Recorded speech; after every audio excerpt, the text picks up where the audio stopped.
It's football picks day. And listen, if Elliot Offen goes more than 30 seconds with a plug, I'm just going to hang up. I can't take it. He's just ruining that. What whole about? segment. Is he going to put the other guy on the phone again? Elliot, what's happening is. Can I just say one thing? Can I say one thing? Okay. The Broncos. Okay, the Broncos got to win by 4.5 points this week. Right. Can I just say one thing? Yeah, they got to win by more than 4.5 points. Yeah, What are you fucking talking about? Take your fucking hand out of No, your I think that's a fucking good pick. I mouth. like that. I'm the highest rated show you've ever fucking had. Take your fucking hand out of your mouth. Take your fucking hand. Yep, you got it. All right, listen, how wants to talk to you? Okay, Elliot, let me ask you a question. No, sir, I'm going to ask you. First place. What would happen if it all ended today? Right. But then how would you promote? How would you make money? Yeah, you're picking winners. You just got to be able to Right. beat the spread. That's So the problem. I'm giving you. Here's what I'm going to. Okay, here's the offer. I'm making you an offer. All right. Well, who Okay. do you pick? I'm making you an offer. Artie, what Okay, you're okay. Okay. Then we're just going to say you're not doing the contest anymore. Tell me what's going on. We'll do football picks. You could do. Wait, I can't hear you. What? You know what? You could do the Gary Garver stuff first if you want. Then we could do the football picks because I'm having some very great difficulty with Elliot. What's the problem? You know, I just was on the phone with him and I was talking really rationally to him, and I said, you know, Elliot, we love having you on. We promise you to get your plugs, but I was thinking we got to shorten it up a little bit. And he said, you know, it's funny because I was going to call you this morning, and I think we need to make them longer. No. And then after that, we started talking. He's like, no, you let me talk. I'm like, no. And then he hung up on me. So I'm. I told you he'd be trouble. Well, I'm more than willing to have him give a plug. I don't have a problem with that, but it can't be a 2 to 3 minute infomercial. Absolutely. And it's really dull. He's actually turning people off to his product. Exactly. I hate to tell him, but when you hear him rattling on, and some stranger comes on and you have no relation to him. Yeah, I didn't know it was going to be a whole big thing. So maybe you just. I mean, I can get his pick, but that won't make him happy. But. Well, it's up to him. If he wants to win $25,000, take a shot at it. That's fine with me. And if he wants to mention his website, I'm okay with that. But it can't be a 10-minute infomercial. So why don't we just get Crazy Alice? That's what we're doing. Yeah, you're right. Am I right about this, or am I misreading it? I should have taken the bet. I said Elliot would never make it through the contest, but when we began this. You were right. He's been difficult from the second we started. I thought that he would sort of fall into line, like say, hey, this is great. I get a plug every week. I might win $25,000, but he has not. I know. I mean, I'm shocked that he's not excited about potentially winning $25,000. You know, the funny thing is, like, he could care less about the contest. Like, he's not even putting any effort into it. Right. And whether he's winning or losing is secondary to him. No, he wants to sell that tape of his. But But let me ask you a question. How many tapes would he have to sell to make $25,000? Like a lot, right? Yeah. So you think he'd be concentrating on the contest where he has a 1 in 4 chance of winning? Let's get over first to Bigfoot, who I see is already on the line. Bigfoot, how you doing? You were a big hit yesterday. I was a big hit yesterday. Yeah. With your happy smoke. Happy smoke and getting banged in the You know ass. my friend there it is? What? You know my friend there I brought in it is? He said it's me like a load of wood it is. Whatever. Yeah. What was that, Robin? I don't know. Load of wood it is.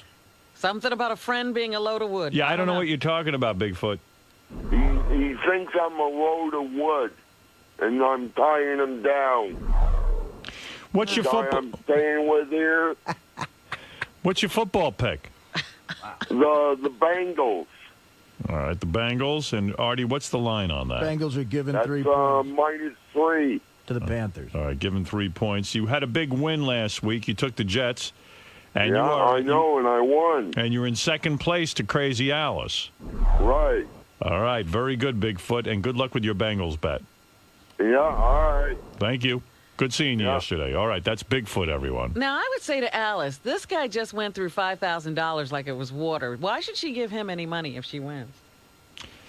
You say it to her. I don't even care.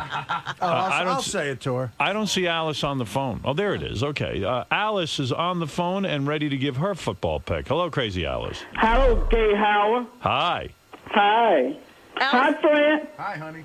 I love you. Alice, Alice, I hope you keep your money to yourself if you win, because Bigfoot just blows money all the time. He won $5,000, didn't even hold on to it. I heard about that the other day, the damn fool. Yeah, don't give him your money if you win. But you know what? I'm going to tell you something. The manager that used to work with him, I want to give him the money that Bigfoot owed him. All right, if you want to. The manager, not Bigfoot. I love him, but he fucked up. Alice, you had a good week last week. Even though you lost, you maintained first place. Yeah, but what makes it so bad?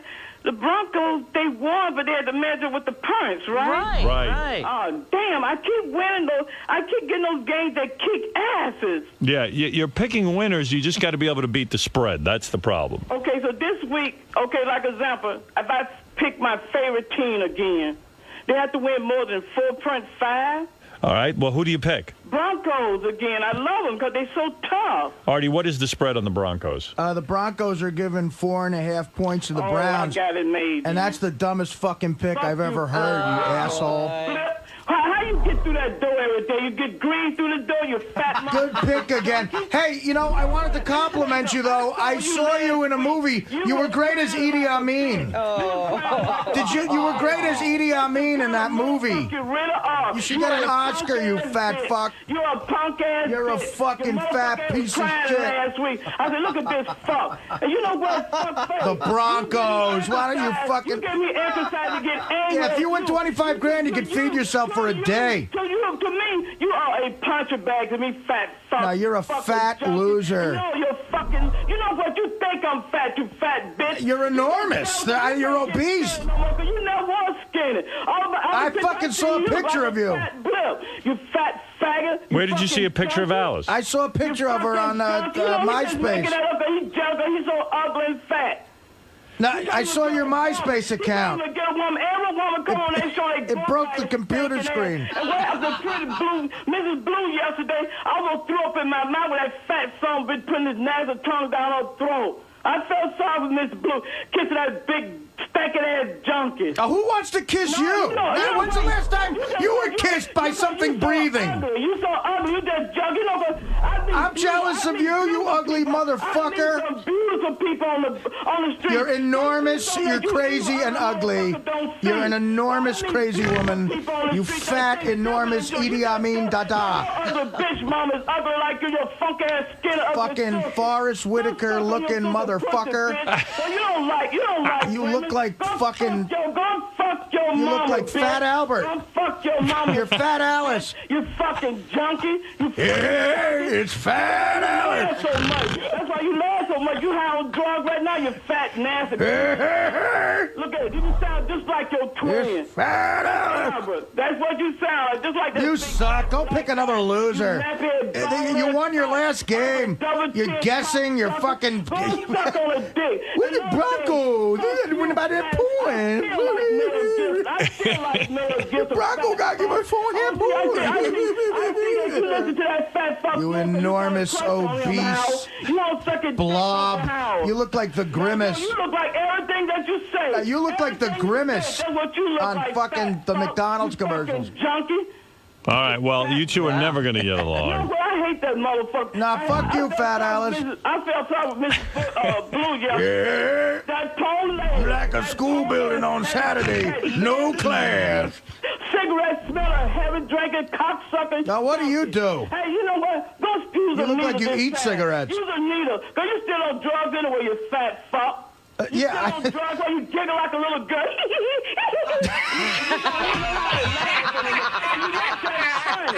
not that fucking funny, you fat bitch. All right, Alice, well, Alice, I'm sorry. No, this is getting like you, ugly. You know, you are ugly. You're right, you are ugly. If I'm ugly, what are you? You are ugly. You're not even human. You're about the ugliest motherfucker I ever seen on that show. Oh, yeah? Big, fat, and ugly. You can't get in and out of your car, you so goddamn fat. And what do you look like? Who are you, Tyra Banks? Nah, sure, bitch. I'd rather fuck her. How you like that? I'd rather fuck her, eat in her pussy if I look at you and put my tongue down your filthy ass nasty throat.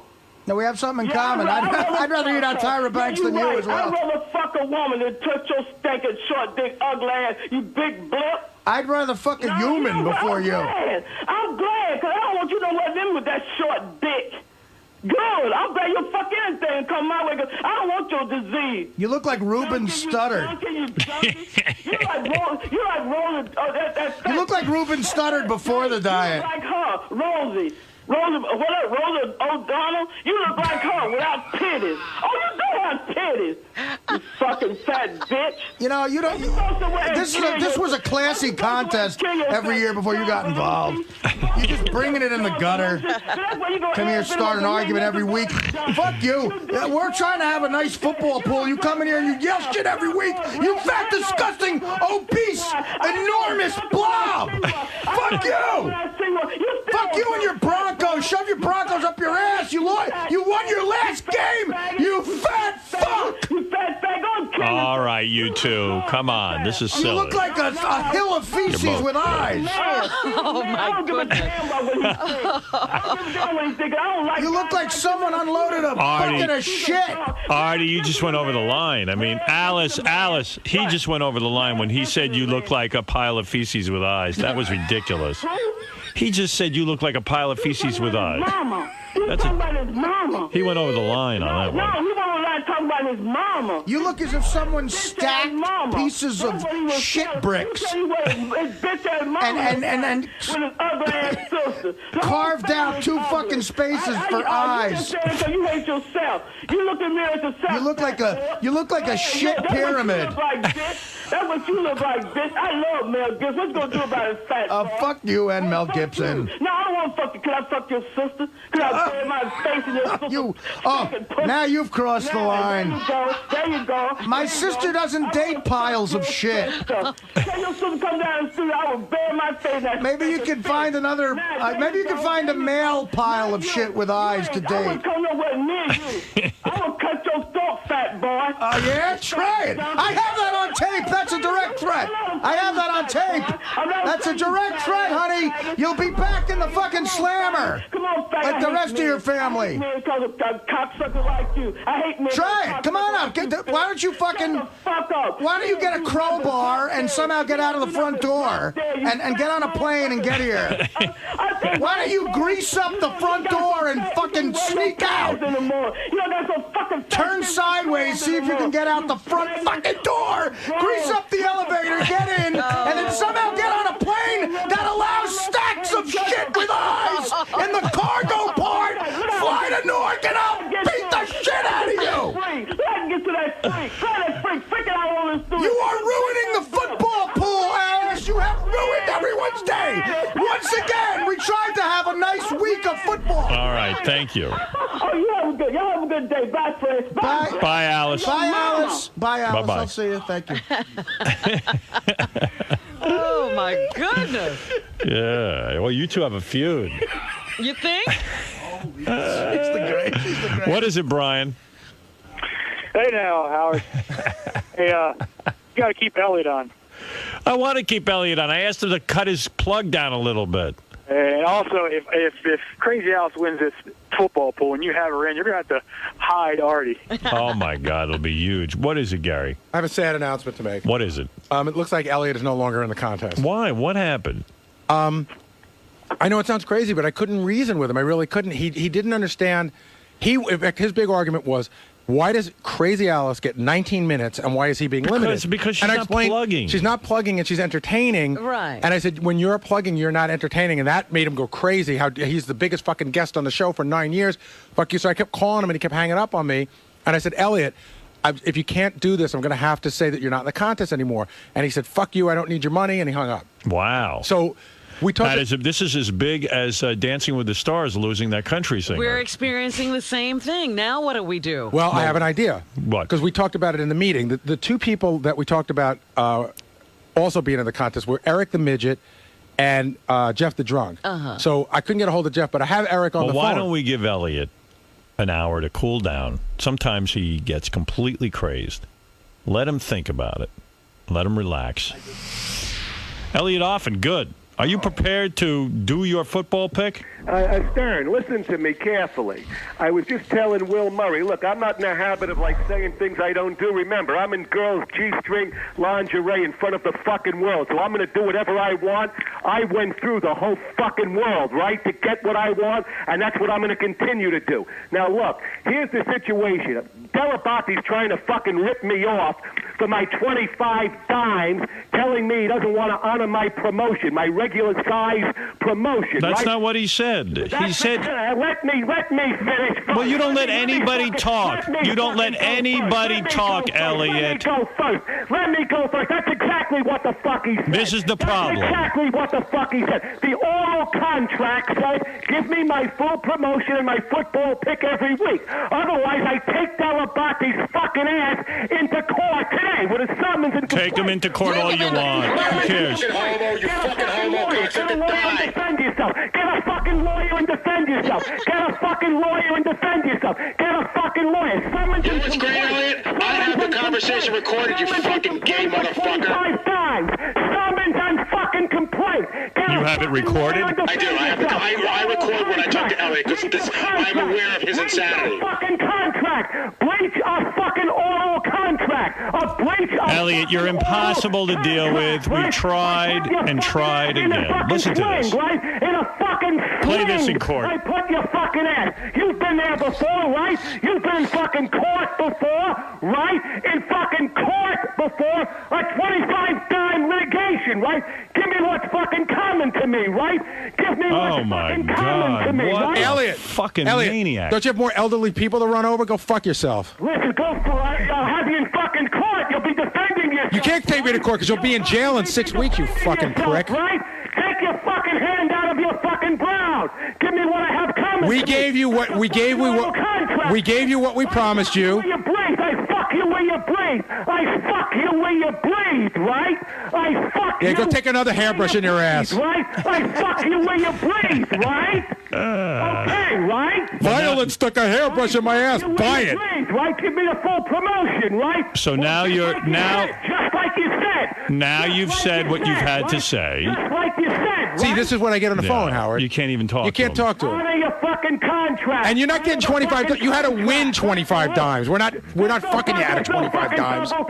No fucking double talk. No fucking double talk. In 2 more weeks, you'll be mathematically eliminated from it anyway. You're not gonna bunko me out of the money, are you? You're not gonna bunko me out of my money.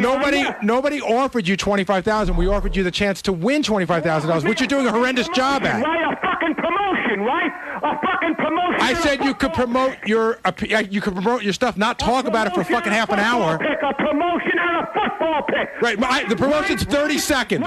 Right. The promotion's 30 seconds. He told you it was 30 seconds. 30 seconds is your promotion, you fucking homo. Right, a football pick and a promotion, right? And he told you it's 30 seconds. Nothing more, nothing less, right? Right, 30 seconds. Nothing more, nothing You've less. gone over every time. Right, you're reneging on your agreement. No, we don't renege on agreements. We are more than happy to have you promote. Reneging on your fucking agreement, right? What should I do here? Should I just hang up? I would hang up. I mean, what can you do? All right. Well, if you're not going to listen to me, I'm going to hang up. Do you want to give your pick? Speaking with a forked tongue. What is your pick? Speaking with a forked Hey, Elliot, which one of us has been to jail? Not me. Mr. Gangster, you're the fucking lawyer that goes to jail and gets a hairbrush in your ass. I'll do whatever the fuck I want. Yeah, apparently, and you put it on film and sell it. Just like I'll take your fucking eyes out, right? Yeah. I'll do whatever the fuck I want, Put more right? war paint on and run around in high heels. Just like I'll pull some fucking acid in your eyes if you get right up to me, right? All right. Well, thank you, Elliot. I can't put this on the air for another 10 hours of you yelling and not listening to anyone. So I don't know what to tell you. But there's only one issue. Elliot, it's either a court fucking issue or you give me what the fuck I have coming. No, you can take us to court. We're fine with Well, it. of course I'm going to do it. You know I'm Feel going to free. do it. Well, feel free. I'm going to do it. The marshal, Good luck. right? Go to court. The marshal will serve you with a summons. I'm sure you can get a lawyer to represent you. Marshal, right? Good. This makes a lot of sense. The city marshal will serve And by the way, All right, Elliot, fine. hold on. Elliot, consider your appearance next week canceled, by the way. on your door, right? Did you hear what I said? You're We're fine with canceled. it. Marshal, I don't give a fuck if you live or die. What do you mean, what what you said. I don't care if you live or die. I don't care if you live or die. So good, now we're even. I don't fucking care if you live or die. I don't fucking care if you live or die. I don't fucking care if you live See, or I die. actually care. I wish he would die. You do care. I care. I would like him to I'll be die. knocking on your door. Summons and complaint, right? Yeah, we're fine with it.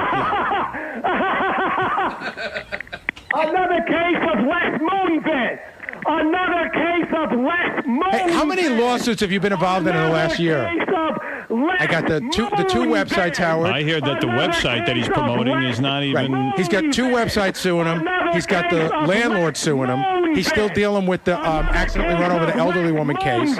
And that's what's going with the accident? I don't know. Where is that, Elliot? You can't bunko me out of my fucking scratch. You can't defraud me, fleece me out of my fucking... And you would know how to defraud people. You went to jail for it, right, Elliot? Out of my fucking scratch. Nobody knows how to defraud better than you. You're the king of defrauding, right? One way or the other, you're going to pay, right? Right? One way or the other. Well, it's the other way, Elliot, because it ain't the one way, so fuck off. When are you going to pay back the people who haven't gotten their tapes? Show it to you in black and white. Pay me in light bulbs, you fucking thief. Show it to you in black and white. I'll show it to you. Open and shut, cut and dry, airtight. Open and shut, cut and dry, airtight. Open and shut, cut and dry, airtight. I dare you to find a lawyer to represent you. Who can fucking stand you? I don't give a fuck if you live or die. It goes the same way back to you, asshole. I don't give a fuck. Listen, so that when I see you, then tell me that to my kisser, so I throw some fucking acid in your eyes. Say it again one more time, so I get a fucking restraining order against you, and you go in jail and get a hairbrush shoved in your ass by a big black guy. Tell me that when you're in front of me, telephone tough guy, telephone gangster. Tell me that when you're in front of me, right? Ooh. When you're in front of me, you're a fucking little girl, right? You're a fucking little cunt when you're in front of me, right? I'm not the one wearing a fucking damn skin. You're a little cunt when you're in front of me, right? You're annoying everyone. When you're in front of me, right? Go ahead, Matt. In front of me, right? Go ahead, Matt. Remember the way I broke the fucking wall of Stein's building? That's the way I'll break your fucking teeth, right? Go ahead, Matt. That's the way I'll break your fucking teeth, right? You're turning off your audience. You want to... That's the way I'll break your All right, I give up. I give up. I can't talk to the guy, so I give up. I give up, Elliot. You I'm win. surprised this isn't going well. to me, that's all. No, you're not listening. You're not engaging in a discussion. You're filibustering. I have a promotion, right? All right, let me talk. I have a promotion coming to me and a normal contract with a football. Elliot, you've got 30 seconds. Start now. You got 30 seconds. Go. Go what? Start your promotion. You got 30 seconds. Do it. Do it in 30 Then don't do it at all. Then don't do it. Put no fucking gun at my head. I'll put the fucking gun and I'll pull the fucking trigger. I'll put the fucking bullet in your head. Don't put no fucking... Elliot, you're making a lot of death threats to people, and that's not going to help your case. If I was the president, he'd already be in jail. Right. He's putting a fucking gun at my head. He's telling me 30 seconds. He's putting a fucking gun at my head, right? Elliot, your plugs go on for hours. That's not the arrangement. Fucking exaggeration. They go on for a few minutes. It's very, very long. We have a radio. What do you mean for hours? It goes... Well, let me talk. Right. All right. Let me explain to you the way it is. People are entertained by you, and they like you. Right. They like hearing you. Right. I think you do yourself a disservice if you want to be in the business of selling tapes. If you go on the radio for 3 minutes sometimes 4, and bore people with an endless plug for the tapes, if you could do it in 30 seconds and be reasonable, since we're being very generous toward you and allowing you to do this. Stern, how can I do it in 30 seconds? So do it quickly. I'll tell you what, Elliot. Don't do a full... DVD is about. It's not possible. You're doing an infomercial. I'll be Listen generous back to and give you 45. Give him 45 seconds. Hello. Horse face, close your fucking yap. Close your fucking yap before I defecate in your yap. Close your fucking yap. I'm talking to Stern. See, now that I'm offended, Bob. How does Elliot fuck up an opportunity like this? Yeah, I had the conversation with him about, if you blow this, you're giving up another, 12, 13 weeks of promotion. Right. I don't know, but you can't have that conversation with him. Before I take a fucking dump in your yap. Before I take a dump inside your yap. Oh, my God. How do I get out of this nightmare with him? See, I've already done. You know what I mean? Right. Like, there's a point where I said, Elliot, I got to hang up. When you calm down, I'll call you back. Listen, why don't you go and fucking lay down and die and never wake up again? That's usually what happens when you die. You have a great... You have a great opportunity. You have a great...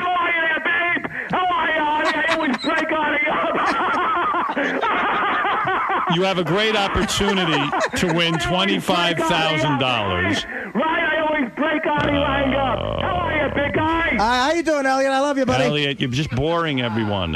You've got a great opportunity to win $25,000. I've certainly call it the right way. 25 dimes. All right. If you want to take I've the never bored anybody. That's why I've been on the show 162 fucking times in 8 years. If you want to, that's a made-up number, and you know it. It's a made-up number. You featured me on your show 162 fucking times between the E channel, between CBS Channel 2, between K-Rock Radio, between all your fucking reruns, right? You're a fucking pathological, psychopathic, and neurological liar. A neurological, pathological, psychopathic liar, right? How do we have a dialogue with you and get through to you that it's fine for you to do your plug and have a shot at making $25,000? Thanks, but let me do it the fucking right way, the way it was promised. But nothing was promised. I told you to give me a full promotion. A moment. You hit it right on the head. A moment. And nobody said a full promotion. We said you can do your plug. A full promotion doesn't mean the whole show. I can't do that. Nobody agreed to become his promotion arm. What are you fucking saying that for? I'm saying give your website. A couple of minutes, right? No, I'm not saying a couple of minutes. What the fuck? As in your own words, you said a moment. Why are you saying it's the whole fucking show? It's too long, Elliot. You're not listening. I'm a radio professional. I have an obligation to my audience. You're taking too long with the plug. If you want to give a couple of fucking minutes, it's too many minutes. People can't sit through it. If you can, I was driving in my car the other day listening to the replay. I had to turn it off, and I can't put something on that I have to turn off. If you want to mention your website, you know that's not fucking true. It is true. It is. If you want to mention your website, that's not fucking true. If you want to mention your website and give out a phone number, I'm fine with it. If it's got to be more than that, then you're entitled. You can go to court and you can battle it out. You know if I go to court, what's going to happen? Well, you're do pay it. me the money for free. Right. That's right. You might win. You might absolutely win. There's no contract. There was an oral agreement that if you came on and played, hire your lawyers for $50,000. We'll do it. Represent you in a $25,000 case. That's fine. Right? That's fine. You know all about extortion. I don't. That's not I'm an honest guy. I have coming to me. I'm going to get what I have coming Well, to then me. go for it. Fucking way or the other. Hey, Stern. Elliot, do whatever you have to do. Elliot, do whatever you have to do. I have no fear, right? Stern. Don't try to extort me with a frivolous lawsuit. And white leghorn. Whatever. I have no fear. Well, neither do I. Fear of nothing, right? Me neither, pal. I have no fear of nothing and nobody. What is it, right? Fred? I have no fear of nothing. You guys are the fucking yellow dogs and white leghorns. I just want to say one thing. I'll try and talk over him anyways. You can talk over him. He won't. Elliot, this is Fred. I just want to say one thing. Most What do people. you want now, Fred? I don't even know you, Fred. What I know do you want, don't. Fred? But let me just give him a chance. Just listen to me. What It do might you make want, sense. Fred? It might make sense. If you want to hear yourself talk, What just do you keep going. want, Fred? You're not Just going to get what you wasting want my by time. doing this, Elliot. Yeah. Fred, what do you want? Here's the deal. Get is the promotion that's coming to me. That's not To get that kind of promotion, you need to buy a commercial, Elliot. Never fucking talk when I'm talking. No, I was talking, Elliot. You're talking when I'm talking. Not outrageous, and that's Elliot, not put your dress on and shut the fuck up. That's not outrageous. Elliot, and that's not Elliot, is this fag logic or is this common sense? Stern is trying to heist me. Why don't you take that? Why don't you take that brush? Heist me for my 25. Elliot, why don't you take the brush that was in your ass and put it in your mouth and let me say Elliot, something? I would suggest to you that I've been nicer to you than anyone in your life. I had the winner last week, and they see I'm making a comeback. Oh, be quiet. You're killing yourself, Elliot. You're killing yourself. You kill Elliot, everything that's good. You are killing your moment on this show. Fucking judge what you did. Tell the judge what you did. Good, we'll tell the judge. Get yourself a judge and we'll tell him. I'll tell you something right now, you fucking asshole. The second I see a lawsuit up here, I'm giving this tape to the fucking DA and you can go to jail for threatening to kill me, you prick. Tell the judge what you did. Tell the judge what you did. Tell the judge what you did. We will. There's a picture of you in every courtroom in the city. Tell the FCC what you did. Tell the court what you did. We will. The fucking court's We will try our best. The fucking court's going to do to you, Did right? they ever let him testify at his own trials? I don't think it ever gets to trial. There's no trial. This is absurd. I'll fucking do it. You know I'll He's do it, threatened to kill everyone on the show. Threatened to throw acid in my face. Yeah. I mean, Is that a felony? Yeah. Yes, absolutely. You can't extort and. Right. I fucking do what I'm All going right. to say. Thank you, right? Elliot. I fucking do what I'm going to say. All right, Elliot, Okay, I can't Stern, take where are we it. holding? Elliot, I can't do Stern, this all Where day. are we holding? Stern, hello, Howard. Elliot, I can't do this all Howard, day. Where are we holding? Where are we holding? Elliot, I can't do You've this just all committed day. suicide. You've I'm going to exhausted fucking me. commit homicide as soon as I fucking get my hands on you, right? I'm going to fucking commit homicide. Is that a threat? That's what you meant to say, Is that a right? threat? I'm going to fucking commit homicide. You said the wrong thing, right? I'm going to fucking commit homicide. Why right? ruin everything you have that's good? Why would you ruin something that's good for you? We're probably the only people who've been nice to you your whole life. Oh, Stern, the whole fucking world has been nice to me. No, your it fucking hasn't. Your fucking wife threw you out of the house. She wasn't nice to you. Oh, right? boy. Everybody is nice. Okay, I've had enough, Elliot. Elliot, right? Nobody's no nice mas. to you, right? You out-talk everyone. You're the winner. Wife threw you, I gave you a boot in the hole. What do you mean Bye. nobody's nice to me? All The right. fucking world is nice. Thank you. To elegant, right? All right, the Elliot. Whole fucking world is nice. Thank to you. Elegant. Thank you. Goodbye. Loser. Oh, my goodness gracious. I can't take him. I honestly have tried to, I think Elliot can be very entertaining. How is he still alive? I don't know. Seriously, someone should have, like... But I mean, how is he not in jail for real? I mean, he's done so many weird things, and I don't know. You know what? I don't know, and I'm done. We don't understand the criminal element. I guess they No. get out every once in a while. I don't know. But he's And, such a freak. Someone should have stopped him years ago. Elliot's back on the phone. I don't. Yes, Elliot. Hi, Howard. Hi. Listen, I want to appeal to your sense of fair play. Good. You've always said you were a fair person. Now, I try to be. Now, Stern, listen. This is the Jekyll and Hyde. I'm the best in the world, but the Jekyll and Hyde. Now you got the Mr. Hyde. So, I'm the best in the fucking world, like when I buncoed everybody. And by the way, I'm just going to digress for a minute. When I decoyed you and duped you, on my first appearance back in July of 2000, I came onto the show like this, right, Howard? And yes, Howard, you're such a very nice person. And I hope the sovereignty and the solemnity of dear God will always bless you. You're a very fine person. And Robin, you're very pretty, too. And I came on with a wonderful, I duped you as a girl. And here's the real fucking gangster, right? Here's the real fucking gangster, right? Here's the real fucking gangster, right? I'm the best in the world, right? Okay.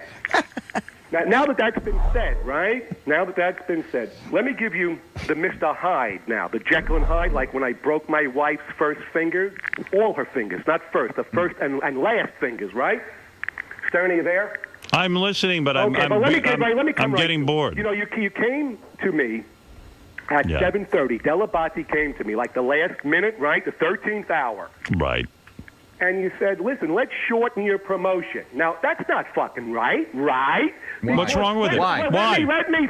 Why is that not right? Hey, stupid, let me finish it. Gary. Oh, I'm stupid now. Okay. I'm calling Dellabate stupid. All right. I'm calling Dellabate stupid. I thought he was interjecting. Okay. So at least call me up the day before and say, listen, Elegant, do us a favor, do everybody a favor. Like, let's shorten your promotion a bit, right? Let's work it out. Let's compromise.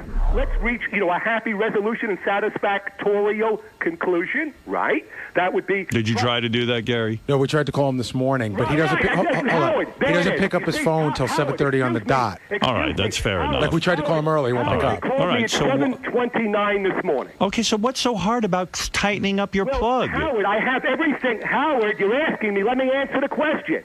So I had everything laid out already, right? Because they didn't call me until 7:29 this morning. Okay. If you would have called me at 7 a.m. or 6:30, right, or yesterday, I would have tried to work it out with you guys. What's to work out? Just what is so hard? You're a performer, Elliot. Hello. You're a performer. Hello. So for today, why don't we do this, right? No. Listen, hello. No. Howard, are you there? Yeah. Look, you don't need the trouble. I don't need the trouble. We don't need to. I don't consider it any trouble. Hello, we don't need to be enemies with each other. We love each other, right? We love Which Elliot each is this other. talking? Howard, so why don't we do this here? Let me go through for this week, right? Let me go through with what I had, the promotion. How long is it? And then, wait a minute, Stern. How long is it? Next week, Better be 30 seconds. We'll have a curtailed version for next week. Define curtailed. What is that? Define curtailed. Define curtailed for next week will be an expedited, right? An expedited version of the promotion. Give me a time. What are you talking about? Give me the exact time of next week's promotion. The length that'll be next week. It's a plug, Elliot. It's not a commercial. We'll cover everything next week. No, we're covering it now. We're Next covering week. it now. Will you tell this fucking horse face to let me fucking finish? No, you don't let anybody talk. That's me. I'm elegant. I do what the But Elliot, I gotta go. I think it's easier. I think it's easier if we just end this and you go to court over it. Okay? Elliot, honestly, I think it'd be easier if you just went to court over it. I've been trying to get you to be reasonable. I told you it's a plug. Listen, you were not reasonable. You called me at 7:30. What would I tell you what I'll do, Elliot. What would the judge say to that? The judge can say whatever he wants. Hold on. One thing, Elliot. One thing. Go get a judge, and we'll see in court. Elliot, one question. Did Will call you yesterday? Did Will call you yesterday and say, get me the plug? And he didn't call us back till this morning. You didn't call me yesterday. Yeah, we did call you yesterday. You called me at the 13th hour. No, we called. Did Will call? That's not fair. That's unreasonable. Did Will call you yesterday in any way, shape, or form? Did Will call you yesterday? That's outlaw. You should have told me yesterday. Did he ask you for your plug? Yesterday. Did he ask you for your plug? Did he ask you for your plug? Did he ask you for your plug? Did he ask you for your plug? Did he ask you for your plug? Did he ask you for your plug? Did he ask you for your plug? Has Elliot ever won a court case? No, of course not. I bet you Elliot's track record in court is 0. Screaming off his rocker, right? Yeah. All right, Elliot. All right, we'll see you another time. You're not listening to what I'm saying. The guy tried to call you last night. Why don't we go through with it today, and next week I'll give you the shortened version. Elliot, I'll put you. Next week. Elliot, I'll make you one. The abbreviated version next week. Elliot, I'll make you one. I'll give you the abridged version next week. No. I'll make you an offer, and if you want to take it, you can take it. And if not, you can go to Howard. Usually I make the offers that can be refused. Well, let me make the offer, and if you want to take it, you can take it. Well, Howard, what's the offer? Here's the It's offer. not going to be unreasonable and outrageous and outlandish. No, we were. You know what, Elliot? Really, one of your ungodly Elliot, offers. it's okay if you don't take it either. It's fine with but me. I hope it's not going to be one of your ungodly offers. Why don't you listen to it? Dellabate, why don't you close your fucking hole, lay down and die, and never wake up again? Elliot, because Who is going to be delivering this offer? I have to move on, so I'll make it real quick. What is it? I said if you can slow down and listen. Next week, right? No, here's what you're going to get. And if you want it, you can take it, and if not, you can go. You're making your the track record in court must be awesome. So, Howard, good luck. When you act in bad faith, right? Right, we're real bad faith, Elliot. We don't think we'll get the. We think we'll do okay. You said you don't care, because that goes to show about your depraved and cavalier. Elliot, here's the offer. Here's the offer. You don't care. Here's the offer. No, I gotta go. I'm gonna give up. I would. Elliot, I'm going to give up. Goodbye, Elliot. I give up. Goodbye, I give up. I give up. You're done. Elliot, I give up. No mas. All right, bye-bye. Bye-bye. It's over. Goodbye, it's over. That's really fucking It's over, freak. Bye-bye. Goodbye. About the court system, about the judge and court system, that you don't care. I guess this is the threats he makes to people who are afraid of him. Yeah, this must have happened to his poor landlord. Well, this must have been when he sold the guy the light bulbs and took his money. This must have been a rap. And, he learned all of his law in jail. You know, Right. This is a jailhouse lawyer's rant. That's where all the good lawyers were. Howard, what's the dealio, like we say in gangster talk? What's the dealio? All right, here's your last deal. What's the dealio? The dealio's your fuck. Take it or leave it. What's the dealio? Okay. I'm going to take a commercial break now. All right, Howard. I've got Bob. Tell Dellabate to wipe his brown good while you're taking the break. And I've got Bob Kimmel waiting to come on, so I don't really have any time for this. And I'm exhausted now. Now I have to. Yeah, you drain me like you drain everyone. I don't know why he's laughing. So here's your offer. If you want to partake, if you want to take a part, underworld talk. What's the dealio? Underworld talk. If you want to partake in a $25,000 pool, which you have a pretty good shot of winning, as good as anyone I had else. the winner last week, right? That's right. I got the fucking winner this week lined up good. What a fucking pick I got this week. And if you want to participate in the future, what you're going to need to do is limit your plug. I said I would do that. What are you repeating that? You're saying what I already said. Limit your plug to 30 seconds. And today I will take a break. And after the break, during the break, you can sit and abbreviate your plug. You can go over your copy and cross out what it is you have to take out of it and get to the essentials.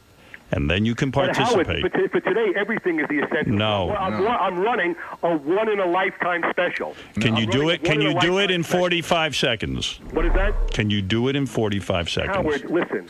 You know. Yes or no? Yes or no? Howard, Simple. I'm not timing this fucking thing out. Give it a shot. I'm not in the business of doing infomercials. You're not in any business. Then I got to go, Elliot. I thought he was intelligent. All right. No, I thought that you fucking died yesterday. I told you not to wake up anymore, right? All right. Thanks ananyway. I All right, tried. Well, listen, Howard. Goodbye. You want to give it a try? If I don't get what I want, He ain't gonna do it. I know you're going to sue. You're going to sue. It's okay. You do what you have to do and end your association. You just got out of a court mess with Moonvis, right? You just got out of a Right. That's okay. I'll go to court with you. It's all right. Howard, but you don't want to fucking do that because that just goes to show that you're disreputable, right? Right. Whenever you go to fucking court when people sue you, That's that goes okay. against your fucking How do you explain you? You're in court every week. How many fucking people have sued you in your life? How many people have sued This you? doesn't look good for you. This All right. doesn't look good for you. I know. mean, we should try to work That's this okay. fucking thing I out, told you right? the deal. You want it? Try to work this out Do you in a want the very deal or not? Oh. Deal or no deal? Deal or no deal? No deal. With intellect and compromise. Deal. And we should rationalize Deal it. or And we no should do deal? this in a proper and professional, dignified, and sophisticated way. All right. Do you want it or not? Way to do business. Do you want the deal? I mean, you got to do it my way. That's like dictatorship. All right. Deal or no deal? Totalitarian. Deal or no deal? What is it, douchebag? Right? All right. Goodbye. Goodbye. Goodbye. Goodbye. Goodbye. Do it or else. Howard, that's not the way to do business. You know better than that. I know. I'll learn how to do business from you. You should be able to do business right. and solidify the deal. Why can we not solidify the deal? Why can we not finalize the deal? Because you're too stupid. Fortify a deal. Let's fortify the deal and solidify the deal right now. All right. Leave him Okay. alone. Let Sorry. him be. All right. All right. Bye-bye. There it is. I mean, Jesus. He was pacing back and forth like he was on coke before they called him out, clearly about to piss his gay khaki shorts. I said, where's Gary wearing that? When they announced him, he sprinted to the mound and the crowd started going crazy. What everyone then witnessed was what looked like a stroke victim who had never seen a baseball in his entire life throwing a grenade.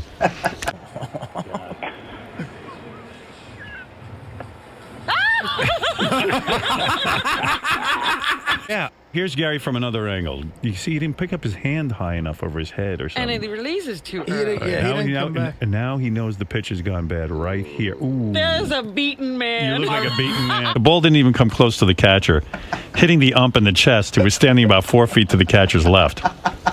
The entire crowd reacted as if they just witnessed a car accident. Completely priceless.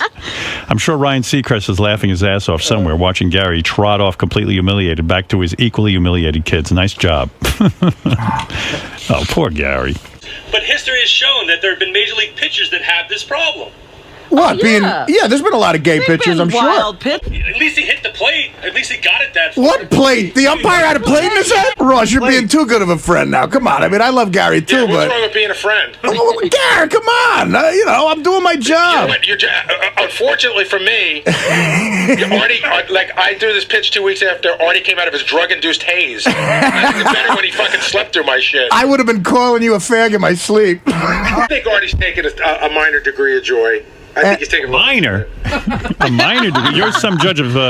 Gary, this is the happiest day of my life. Really, not the day you got off drugs? I'm kidding. But no, listen, you're countering with an awful tragic thing that almost killed me, and I'm busting your balls about you throwing like a fruit. I mean, come on. You know, it all comes around, brother. Oh, yeah, all right. Well, listen, if I get to throw out the first pitch at the Yankee game, maybe I'll look like Liberace as well. Why didn't you suck David Wright's cock? It would have been less gay. Man. You think if a guy fucked Gary in the ass on the mound, it would have been less gay than the pitch he threw? An Hispanic guy. Oh. You should have blown Mackie Sasser. If Carlos Delgado ass fucked you, it would have been fucking manlier. All right, choose one. All right. Never having used heroin, so you wouldn't know how great it is, and you wouldn't have your addiction problems. Right. Or throwing like that. Choose one. Oh. Choose between them. I would rather the have heroin. done heroin and Yeah. now struggle with it. Yeah. Than throw a pitch like. I mean, you've said to me in the past, Artie, if I could go back in time and never have tried heroin, Right. it would be so much easier. And in I my would life. still, that's a close second. Why? You would Alex? have to have on tape for the rest of your life you throwing a pitch like Yeah. that. You would rather just go through heroin. And I have a real explanation for you. Go ahead. Dead honest explanation for you. If there's a heaven, and I don't think there is, Right. or if there's a hell, and I see my father again, I could explain the heroin. But you could never explain that pitch. But throwing like that on Like tape. you could sit down with your dad and in an imaginary conversation say, Yeah. Dad, look, things got a little. You died on us, man. I missed I you. was in pain, I was in you pain. know. And he would say, okay, I understand. Right, I got better, but I'm dead now. But there's nothing you could say to him to explain that pitch. He would look at me. He would feel like more of a failure as a father. Than even with heroin. Yeah. use. Wow. Wow.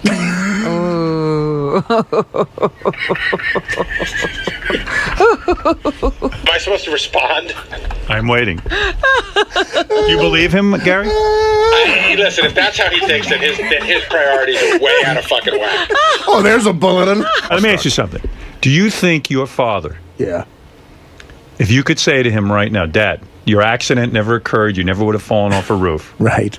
But in order for that to happen, there has to be tape of Artie throwing a pitch like Gary's. What would your father say? I think he'd rather just have the accident. I think he would say, wow. Yeah, he'd rather be a quadriplegic. Yeah. There you go.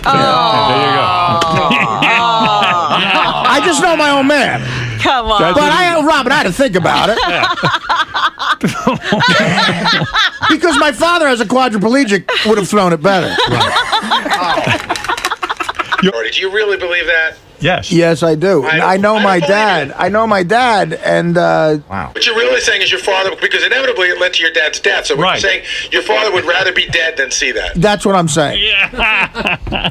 And Gary, I'll go you one better. My father would rather be dead than have a daughter who threw like that.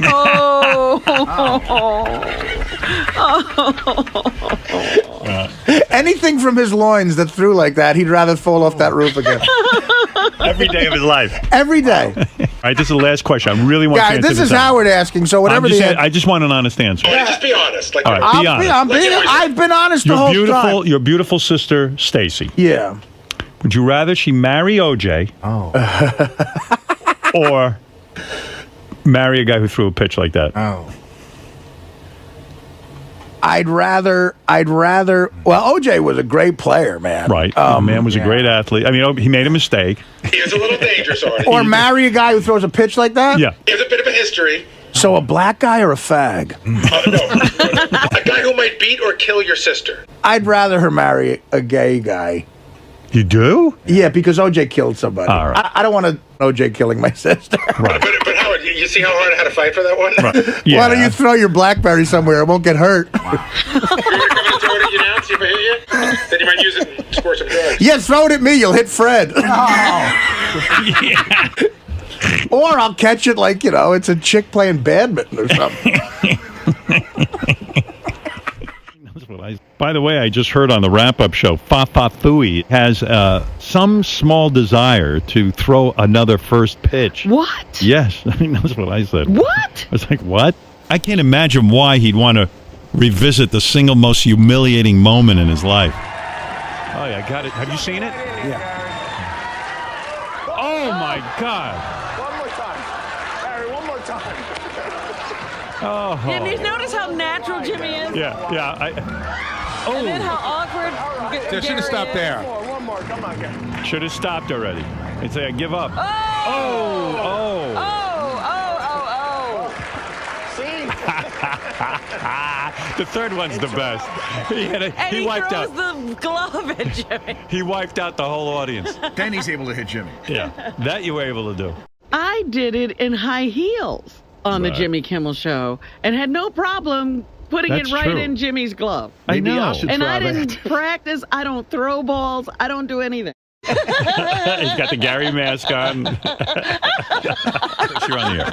Hey guys, Chris Waldron. I grew up outside of Philadelphia, but anyway, I live in Northern California right now, Sonoma County. Hey, great, Chris. Tell us more about yourself. Chris, you're not giving us enough information. If you don't mind, tell us where you were first born, the address of your home, and then move.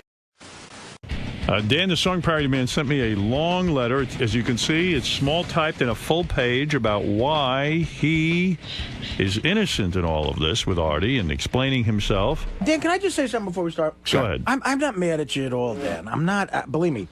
And you brought it up on the air. I'm sorry you did. I never sort would. Artie was talking about people borrowed money from him, a guy that he used to work with at another place that hasn't paid him back yet, and that's pretty much it. All right, yeah, actually, Artie helped me out and did loan me a chunk of money, which obviously I have every intention of paying back. We even had a conversation about it recently, and he's like, look, if you need more, we'll need a little more time, take a little more time. But my plan all along was I'm expecting a windfall of cash very shortly. Well, he didn't bring your name up, actually. He talked about a different guy, but Artie let you, how much, Artie lent you money? Yeah. Artie helped me out when I was moving back from Vegas, and I had a lot of debt that kind of accumulated back here, and he just basically helped me out. My other plan was, if I don't have the money to pay him back, I just sell my Harley. I put my Harley on Craigslist. It's gone in a week, and he gets it. I desperately needed money, and I was talking to him, and I mentioned it, and he made the offer. I said, dude, I'm dying out here right now, and I asked him to lend me money just like many people have asked me, and I've lent them in the past. And believe me, I have every intention of paying How long back. ago was that, Dan? Yeah, how long ago? How long ago? It was in March. Oh, this year. Yeah. Well, you did. I didn't bring it up. All right. I don't know who brought it up. When you were freaking out on Teddy, when you had the Teddy fight, you didn't mention my name, but you said, I lent some... Okay, so it could have been... You said, yeah, I but it lent could have another been- guy who it could works have been here anybody. $7,500. So, okay, but how did... Actually, your exact words were, and this guy might be even a bigger loser and a bigger deadbeat than Teddy. Can you just give him money for free? That's what he wants. Would you be willing to do that? Well, I've done it in the past. In other words, just make him like a ward of the Artie estate. Another deadbeat in my life, you mean? No, I don't mean a deadbeat, but maybe just. I have pay like Teddy. a bunch of deadbeats in my life. No, we'll figure out something. I mean, look, it's No, this gotta is end. my reputation on the air is bad now because Ted takes advantage. There's another guy that you know very well in our organization that I just loaned $7,500 to and wants another $7,500. And Ted is Ted is as big a deadbeat as he is. He's a bigger deadbeat. Teddy is a loser. I'm a deadbeat. But I'm not sure. Maybe Teddy's a bigger I was loser. mad. A bigger No, you're definitely a bigger deadbeat than No Teddy. no doubt about it. I was mad at the time, and okay. I did not say your name. No, you didn't, And but- there's no reason $7,500 should mean anything to anybody but me and you. Right. I Okay, agree. so well, the point is, you're right. It shouldn't mean anything but me and you. But from the second you said that, from the second that went down, the clever detectives here were able to deduce who it was, Well, I and don't know everybody was why- talking about That's it not was true. me. You brought you. No, gave Howard. yourself up. Months later did I bring it out, but before that, people were whispering it in the hallways. I'd walk by, Fallon's walking by me, $7,500, $7,500. How did they know that? How did they do that? I guess they were able to figure out that it was, you said it was somebody who works here or somebody Right. closely associated with the show, and everybody out there knew that it wasn't them. They knew that I just moved back from Vegas. They probably, some of them might know that I was desperate. So, Dan, what's going on? But the last Yeah, time but we I don't know how you can yell at a guy who loaned you money. I'm not yelling. Who am I yelling at? You're yelling at Artie. No, I'm just stating the fact that I brought it up after it was All already right, Dan, common knowledge. let's skip all the history of this thing. Yeah, forget about the history of All it. right, let's get down to it. I'm just broke right now. I mean, Artie loaned me money. He basically saved my life by loaning me the money at the time. I was flat broke. How long ago did he lend you the money? It was March. It was this past March, so it's closing in on a year. Okay, go ahead. Okay. Now, you said you were due for a windfall of some sort. Yeah, the wind has yet to fall. Right. Hopefully, What happened to the but windfall? What was the windfall that you were I coming can't with? really discuss the windfall, but it still could possibly. It still looks very good that it could happen. And It's the other day, contingent on something I else. brought that up as a joke. Look, I try again. You know, with the radio show, Howard, you know this. Like sometimes you. Yeah, sometimes you bring up how much a bottle. Look, you've been doing a lot of great. You've been doing a lot of great work lately. You were Marty, on the let me air. ask We you were a talking about question. you, and I said the windfall be a funny thing to say, and you know. I understand. Artie, let me understand something. How long did you expect to wait for your $7,500 back? Well, I don't know how many details Dan wants to reveal, but I knew he was in a bit of trouble, and it would probably take a while. Now, I would never loan anybody money that I needed desperately, but Right. that's That's a lot of money. It's a substantial amount of money. And, That's and 3 bottles is of it wine. fair to say? Is it fair to say you did you go want? out with Is it Robin? fair to say you wanted more? I absolutely. You know what? I wanted He more, wanted- and thank God that I didn't borrow. Well, it here's the because- thing, Dan. I did you All a right, out of favor. the 75. Hold I on, did. Well, let me. There's a detail here you're missing. Okay. And again, Dan, I'm not mad at all. I know Dan's a hardworking guy, and it's tough times. But Dan wanted 15,000. He said, "Can I have 7,500 now Right. and 7,500 when I get back to Jersey?" Wow. So I said, Dan, I'll send you 7,500. But because I knew even though I technically need the 15,000, I said to myself, the best thing for my friendship with Dan is not to give him the 15. That's a lot of because money. I figured it would be a long time, and that's really a number it would be hard to get out of my mind. So I just let it drop, and Dan was nice enough to let it drop. So we left it at 7,500. You've been able to live on the 7,500. Why did you need an additional 7,500? My genius plan was out when I moved back from Vegas. I was going to get my sound system business started up again, where I do the PA systems, I do bands and stuff like that. What I was going to do is I was going to gear up. I was going to get an additional van. I was going to hire another guy. I was going to be able to do run jobs simultaneously. I thought that money would enable me to, pay him back faster. My plan was the money. Do you have any family that can lend you money? I was the guy in the family that loaned everybody else money when I had it. I was the go-to guy. He's got a nice daughter who I've met. It's like I'm not the 15 grand would have annoyed me so much to where I might have said something. Well, wait a second. So I just left it at what it was. But just to let you know, 7,500. So you never got your business going. Why didn't you just return the money to Artie then? No, the money was to get me. The money was to cover my bills before I left Vegas, to move me back here, for me to move into a place. You got first month's rent, last month's rent, security, to get my piece of shit van back on the road and roadworthy. Don't you live with friends? You don't even have a place. Yeah, no. I rent a house. I have roommates. I rent a share of a house. When I lived out in Vegas, part of my living arrangement was part of my work deal. Now, since March of 2008, have you taken any vacations? Have you gone anywhere? Let me tell you, Artie, I have not afforded myself a single fucking luxury. I live as frugally as possible. Where'd you get that coat? That very nice leather coat. This fucking coat. I got this coat is so old. Give it to Artie right now. You want it? Yeah, Artie wants that coat. This coat is so old. Take off your pants. This is what I hate. How much are those pants? I hate it making someone who's a friend of mine explain themselves, but no, I just want I would never do this. I feel awkward right Artie, now. The rumor is you owe Artie more than 7,500. Is that true? No, as far as I know, I owe him 75. My plan was to get my money. I was going to give him 10 grand. So his interest, he probably wouldn't even take it, but I'd force it on him. I'd say, do something nice for me, for yourself, the way that I did something. You did something nice for me. But the funny thing, Dan, let me ask you something. What do you think's going to happen with this loan? Do you think? To make it all the more pathetic, my plan was if I couldn't get rid of it, I was going to sell my Harley and then I could throw him the money. I'm so behind on the rent on the garage where I store the fucking bike, I can't gain access to it to sell it. I know how much that means to you. I don't want you to sell your bike. How much would it cost to get your bike back? How much do you owe them? I owe $4 grand out there, but I have 2 bikes there. I'm dumping one off, which I'm going to get about $2 grand for, and then I'm going to have another $2 grand cash that I have to come up for. See, the other thing, what are you going to do with the $2 grand? You going to give it to Artie? No, he's got to get the bike. Yeah, I got to sell the one bike that's in there for $2 grand. Why don't you come up with another $2 grand to clear that debt? Then I have access to the other bike, which I can then sell and pay him back. You see, and Howard, here's the other thing. By not giving him the other $7,500, it does something else. I knew if I gave him everything he wanted the first time, he's going to come back for more money. So by not giving you the other $7,500, it sort of puts a cap on what I can give him too. What about he knows that? What about getting a regular job? I'd like to. I spent 20 years honing my skills in like the electronics sector of electronics, where I had my business, which went away, and I'm a dinosaur that's obsolete. It's kind of like if I was a skier and I no longer had legs. I can't do that anymore. What about going to a restaurant today and saying, I'm going to work in the kitchen? Sorry, man. For the amount of money I could, the amount of money that I would make on a menial job like that would hinder me from being able to make the small amount of money I need to get by. Between child support, monthly living expenses, which is really it. I have a certain number I have to make. What about you go down to the sanitation department right now? Like I know King of All Blacks makes about 40, 50 grand a year. Because he's vested, because he's got tenure, because he's been in there forever. So why not start? I'm 45 years old, man. Too old for that? I'm too old for that. I mean, I can't.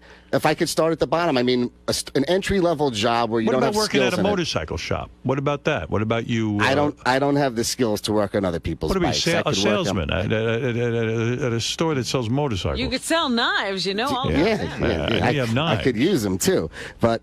No, you know what? Sell your hair to a Chinese wig company. That's not. I'll tell you, I've considered it. And people aren't buying hair anymore. The economy's shit. People aren't buying bikes. We've heard all sorts of rumors about. Now that everybody's talking about this, I know. I mean, first of all, I don't know how the gossip around here is crazy. It's all over the place. So I got to ask both you guys a question. Is it true that one of the ways Dan got the money from you was that he called Artie and he was crying that he wasn't going to be able to see his daughter and he needed the money for airfare to come back? That's one of the rumors. He wasn't crying, no. Now he really wanted to get back. Now, how can these rumors be completely fabricated? If me and Artie are the only ones that had this conversation, everything else is just total fabrication. Although I read your letter. Yeah. And I have to admit, something didn't ring true about it. Tell me what didn't ring true. If you don't mind me saying. You describe that since this has come up on the radio, and Steve Langford's been reporting on this. Let me cut you off on that. Hold on, let me finish. Can you just refer to him as the scumbag piece of shit and not the name? Because the name makes me makes my blood boil. All right, scumbag piece of shit. I don't feel that way about Steve. You know, all your life you've criticized people in the media who have misquoted you, who have written articles. You've accused them of yellow journalism. You've done prayers to Jesus, wishing cancers to spread through their body and die them, so that you could piss on their grave and laugh at their rotting corpse. What did Steve said wrong? There is a loan here. There's a debt to be paid. The point is, it's between myself and Artie. Yes, but you brought it up on the air, and then Steve is put in the awkward position of having to cover it. Yeah, but you know what? He called me, and I said, Steve. "Yeah, better fucking walk fast past me, you fucking piece of shit." Well, wait a second. You're taking it out on Steve. No. Don't do anything stupid. No. Just stop it. Let me speak. Steve called me. I said, "Please do not run a story on this. When it's a fleeting mention on the show, it's one thing. If you repeated the news over and over again, then word can possibly get back to my daughter. She'll get teased. She'll get antagonized at school." I said, the point. No, Howard. The point is, I said to him, "Please do not run the story. I'm appealing to you as a father and as a fellow human being. But wait, do not run the story." And everything I'm saying to you is well. But Dan, you use the kid card. Whether I use who knows Dan the song? Your kid doesn't go to school and get teased by the other kids because her dad is Dan the song. I mean, no. She gets teased by other kids because some of the kids at school do know that I work here and people hear it. And they know you're Dan the song parody man, and they listen to Howard 100 News. They knew you didn't pay back Artie? Oh, come on. No, they didn't know it. Possibly be true. What kind of song can first you make First of all, it is. Second of all, you want to call me a liar? Call me a fucking liar, Howard. You a liar, but I'm telling you one thing, and you're telling me you believe it to be the contrary. So you call me a fucking liar. But the bottom stop. The bottom line is this: I begged and I pleaded, and I very eloquently asked him not to run the story, that it could have a negative impact on my daughter. I said everything I'm saying to you is off the record, and the fucking piece of shit scumbag fucking ran the story anyway. And not only that, but he lied, because in his story he says Dan warned us against running the story. I didn't warn you. I asked you not to run the story. You're a fucking scumbag, a piece of shit, a yellow journalist, and you don't practice what you preach, because many times you've lied on the air and you fucking squash stories about yourself, because you're a human piece of fucking shit. You should fucking die tomorrow so I can shit on your face, piss on your grave, and do a fucking happy dance, because you're not a fucking human being to me. You're a piece of fucking garbage, and you better walk past me fucking fast when you walk past me. Don't make threats. Don't make threats. I'm not making threats. I'm just fucking recommending the pace that he should walk at. What does that mean? Because I don't want him fucking near me, because my skin crawls when he's near me. So it would be a favor to me, the same way as I asked you nicely before not to run the fucking story. It's a favor to me because you make me fucking sick. The sight of you, the thought of you. Let's talk about the liar fucking Langford. Funny stuff. First of all, what a moron. This fucking guy is embarrassed and tries to squash a story. He hates the fact that he has a reputation for having a big cock. He should hate having a reputation for being a big fucking cock. Steve Langford's huge penis. They had one of his ex-girlfriends who wanted to talk about it, and he wouldn't allow it through. A year later, he fucking lied and said he didn't squash the story. Then there's the fucking Steve Mud Langford, where the rumor was that he apparently shit his pants, and his nickname at another news place was Steve Mud Langford. Now, he played it off and lied by saying that they said that because he was a fan of scatological humor. However, then a year later, he got somebody to cover for him and say, no, there was an incident where we were in the news van and I crapped myself and Steve got blamed for it. If that was what really fucking happened, why didn't you just say that was what happened? Not just say, oh, I'm a fan of scatological humor, not that somebody else shit their pants and I got blamed for it. Steve, do you want to answer? Because you're a fucking asshole. Well, you're a fucking liar. You are the piece of shit that comes out of an asshole. I asked you not to run the fucking story. It wasn't fake news. He wasn't breaking any fucking news. He was just fucking driving home something that was already covered on the show. That. All right, Steve. The fucking scumbag. Fucking die, you piece of shit. Can he answer that? And did you poop in your pants? No.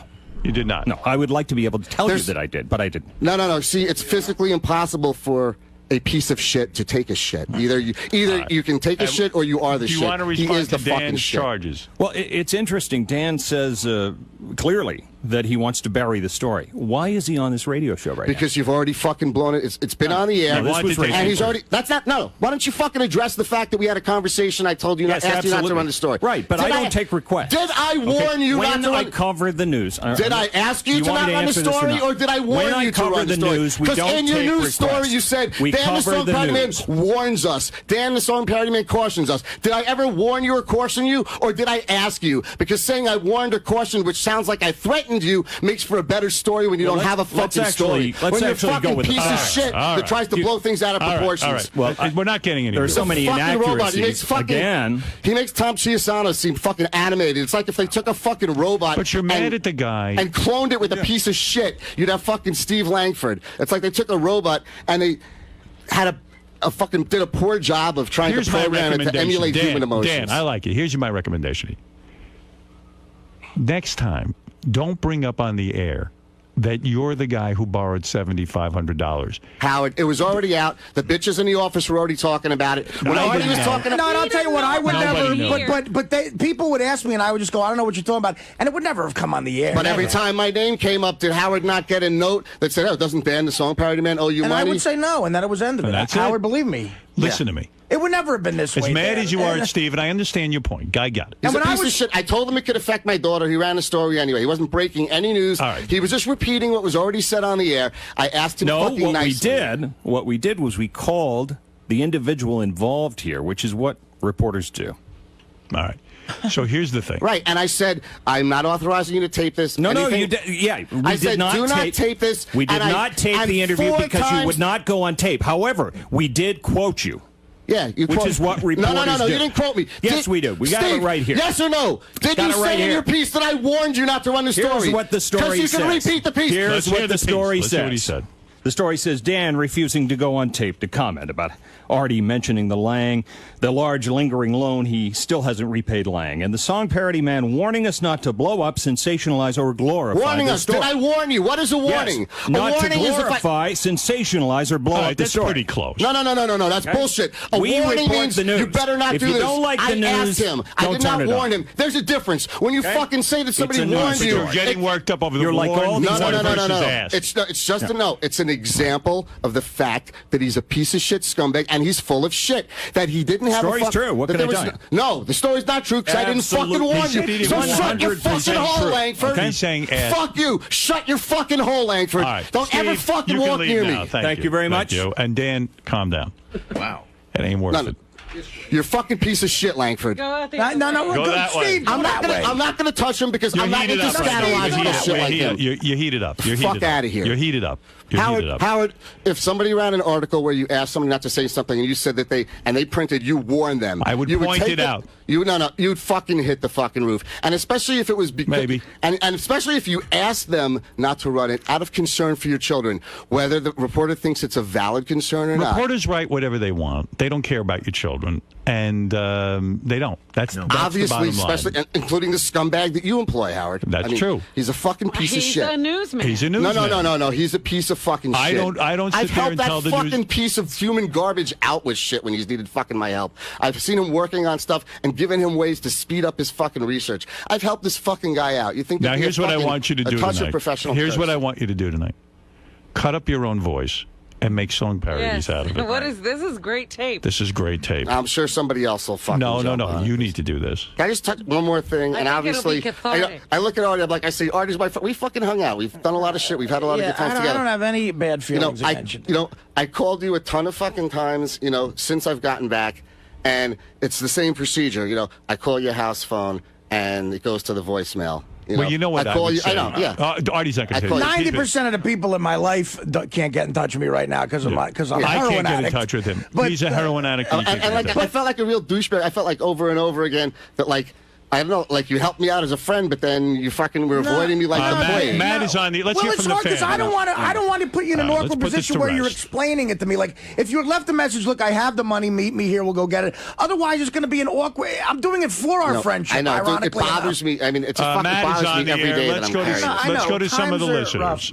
Times are rough, and I'm sure you're going to pay him back. Matt, go ahead. Hello. Yes, Matt. Hey, Howard, how you doing? I was just curious, Dan. Don't you think that maybe if you just concentrated on on resolving the whole $7,500 that it wouldn't even matter what Langford says. Like, I don't know, I'm just curious because this is the second time I'm hearing somebody blow up on Langford.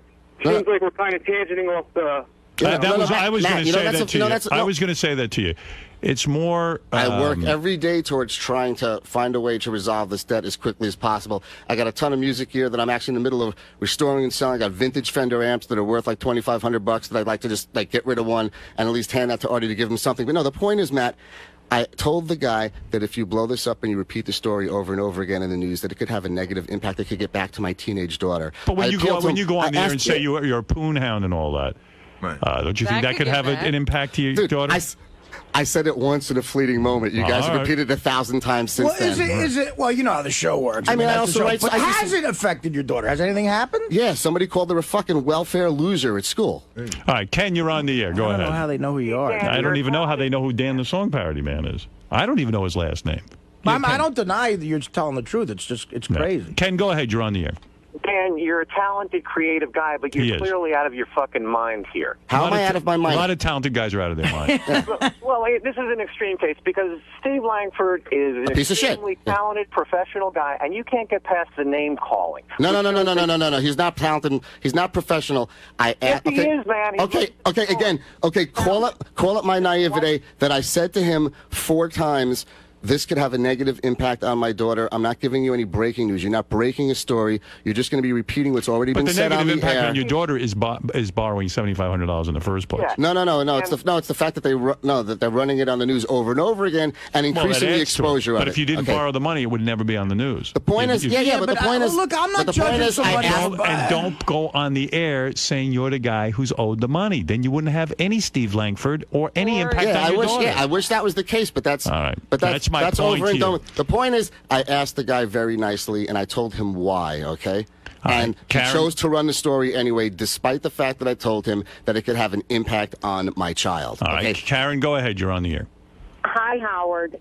I'm not calling about this. Did they? All right, we're on this topic now, though, my darling. Well, all right. Let's stick to the topic. Let's go to Jovan. Hey, Howard. Yep.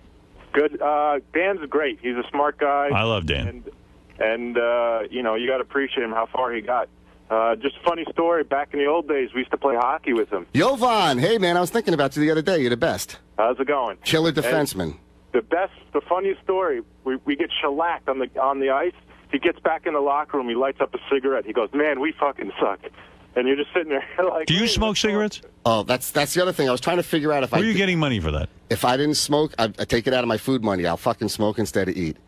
Yovi, give Artie the cigarette money. What do you spend a week on cigarettes? How do you not have money? I don't understand. I don't mean to get into financial life, but now that it's on the air, why would you smoke cigarettes? I'm an addict. Have no money. Artie can relate. Give that money to your daughter, then she won't be a welfare kid. Yeah. How much money do you spend? How much are cigarettes now? How much are they? Anywhere between like $5 and $8 a pack. Oh my God! So how many packs a week do you smoke? I'm stretching like a pack will last me 2 days, and I'm smoking the cheapest stuff. All right, so you're spending at least $50 a week on cigarettes. Yeah.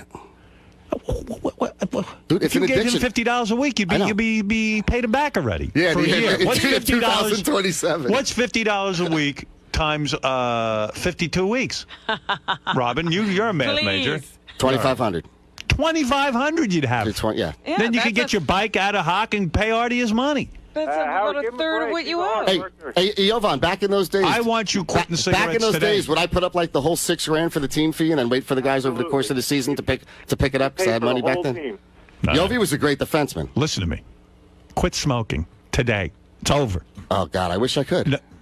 No, you can't Stop if you it. stop Wow. buying them. I cut everything out. I don't drink. I don't do any drugs. I don't smoke weed. Are you dating? I cut down on my eating. Have you gone on a date? I haven't gone on a date in ages. Not a date where I had to pay for anything. Anyways. What is it, Gary? The guys in the office were asking a question, which I'm going to pose to Dan. If you were looking to keep this whole Artie money thing sort of private and quiet, they were saying Artie did a book signing. And at the book signing, there was Langford was there and the Howard TV cameras were there. And Dan got online and like repaid Artie $100, like making a whole show of it. Right. So if you were looking to keep it on the sort of quiet, why would you do that? It had already been brought up on the air. I was there and I handed him money and the cameras were there. It's not. But about I'm saying it appears that you're willing to talk about it on the radio and play with it to some degree. Now it's completely out in the open. Okay, that was something that my daughter wasn't going to see. It's something that my daughter But wasn't how do you know hear. what she's going to see and what she's not going to see? You know, She only pays attention No, to she the only news. listens to Steve Langford. No, she doesn't listen to anything but the kids I'm just saying. How do you know what anybody's going to see or hear? How do you know if a parent had Howard TV and seen that? Who would you be mad at then? That would be. Then I'd have myself to blame. I'd absolutely have But myself you're to out blame. there talking about it. I'm just saying. I know why you're mad at Steve because he said he wouldn't do something and he did it. But I just think that you're just sort of getting mad because Steve's easy to kick. All right, Bob, No, you have the Steve's last not word. easy to kick. The guy could fucking probe into my fucking life and make it miserable if he wants to. Then I'll have to make the decision or not of how I want to fucking All deal right, with Bob, you're on the air in Toledo.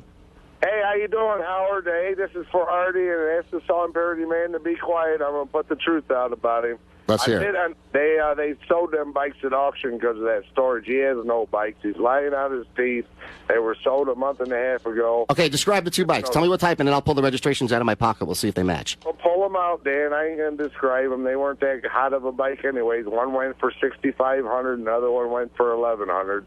One was an 883, and the other one was a Fat Boy. You're absolutely wrong. They're both shovelheads. Okay. So you're a fucking moron. One's an Iron Sportster and one's an 80 Y Glide. So shut your fucking off.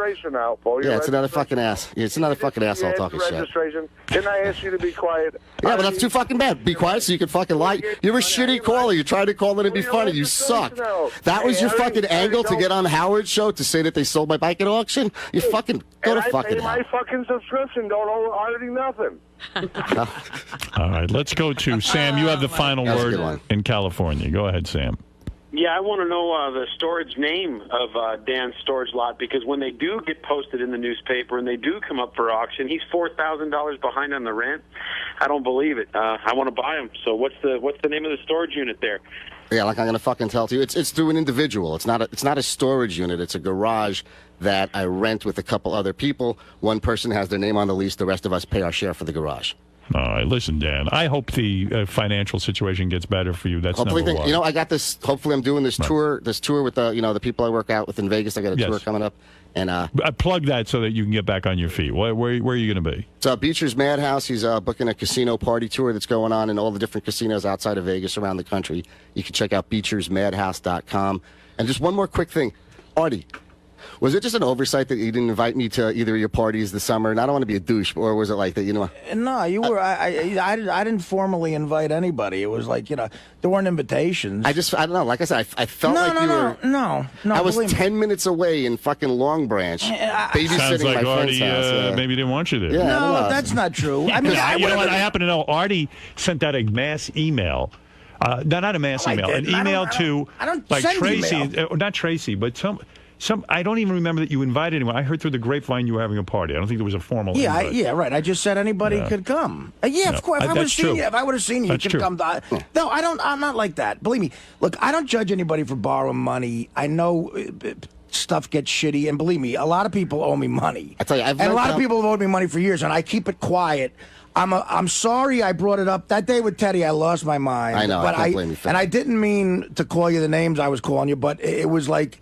I was nuts, and I never would have brought up your name. Howard could ask me till Kingdom Come. I would have said, no, that's not true, because it should be private.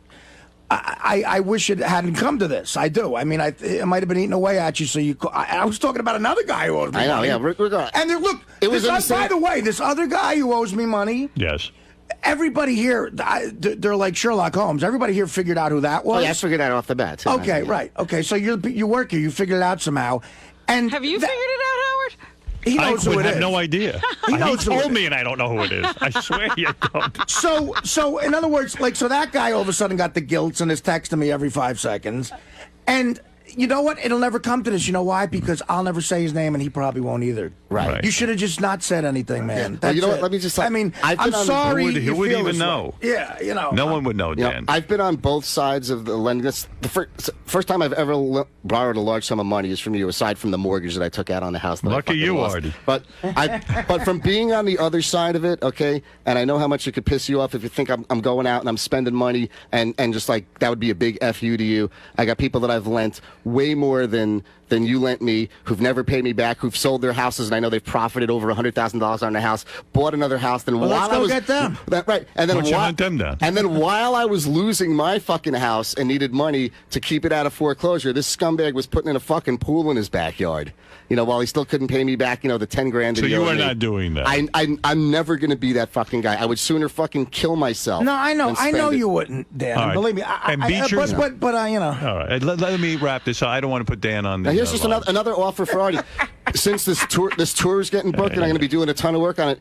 Beecher actually offered to give me an advance on some of the money that I'm going to earn from the tour, which I could then give directly to you. All right, there you go. Whatever, if you can afford it, fine.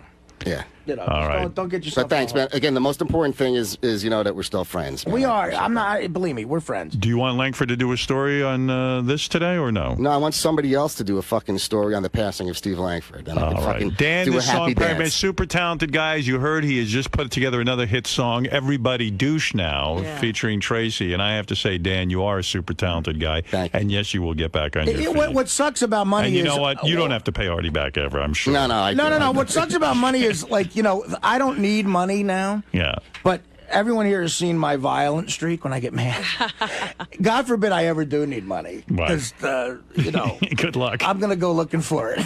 I mean, if it makes you feel better to kick the shit out of me, I'll hold my hands behind my back. You can pound away. I'm not talking about you. I'm talking about a lot of other people. Listen, Dan, go calm down. I want you to go take whatever Artie's on, and it'll be fine, all right? All right, thanks a lot. Calm down over there, for Christ's sake. All right. Getting all worked up. I saw your hands were shaking and everything. Well, it pissed me off. I thought you would take off like a rocket. All right. Well, I would never disrespect the sanctity of your studio. Thank you very much. I appreciate it. Who was it that said that? Dan the Song Parody. Dan the Song Parody goes, I had no trouble getting into the city because I listened to the traffic channel. Dan's a liar. Dan had no trouble because he's a biker without a bike. What was Dan going to work? Exactly. I couldn't get in to get that windfall of money. You know what, Howard? Yeah. Can I be honest about something? Sure. I am starting to seethe at him. Why? I'm starting to get, and I like Dan. We were friends. Yeah. But I'm really, you know, I guess this is me being human. I really am mad at Dan. Go ahead. Just because. Get it off your chest. Just because it's $7,500. He owes you $7,500. And I gave it to him about a year and a half ago. He was living in Vegas, and he called me up with a sad story saying, Art, I got to get out of Vegas. I got to get home, but I got no money. And he originally told me he needed $15,000. Right. And I said, Dan, listen. To get back to New York? How is he coming? Well, he was coming. He was getting his own private jet. Yes. and Dan and I spoke every day. He would call me 3 times a day. We were close. He would drive me to gigs for a while.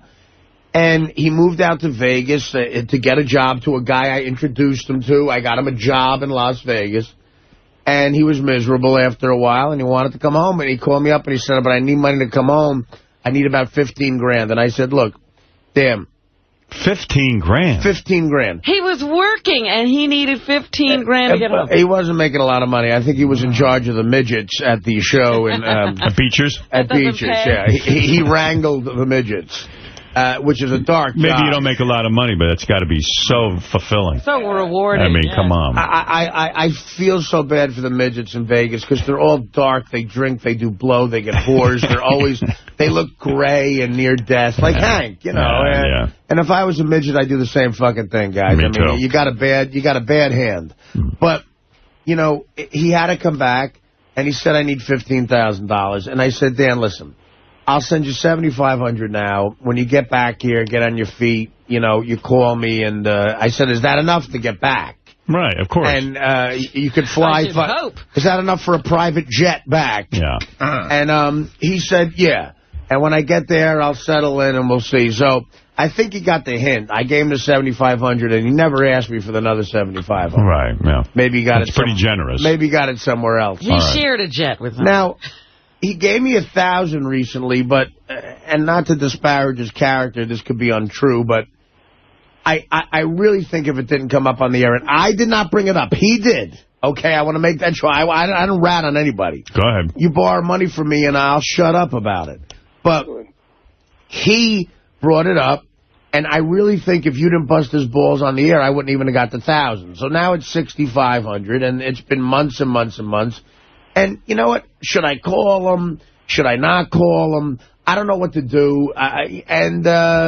He's a guy who's talented, so he play a lot of his music. He comes up a lot, and every time I hear it, I'm like, wow, he's a talented kid, but fuck, I don't need the 6,500. I'm very blessed because of this show. I do well, but it's $6,500, man. Like, my old man had to climb a lot of roofs to make that money. Sure. And I don't know. He doesn't even make an attempt.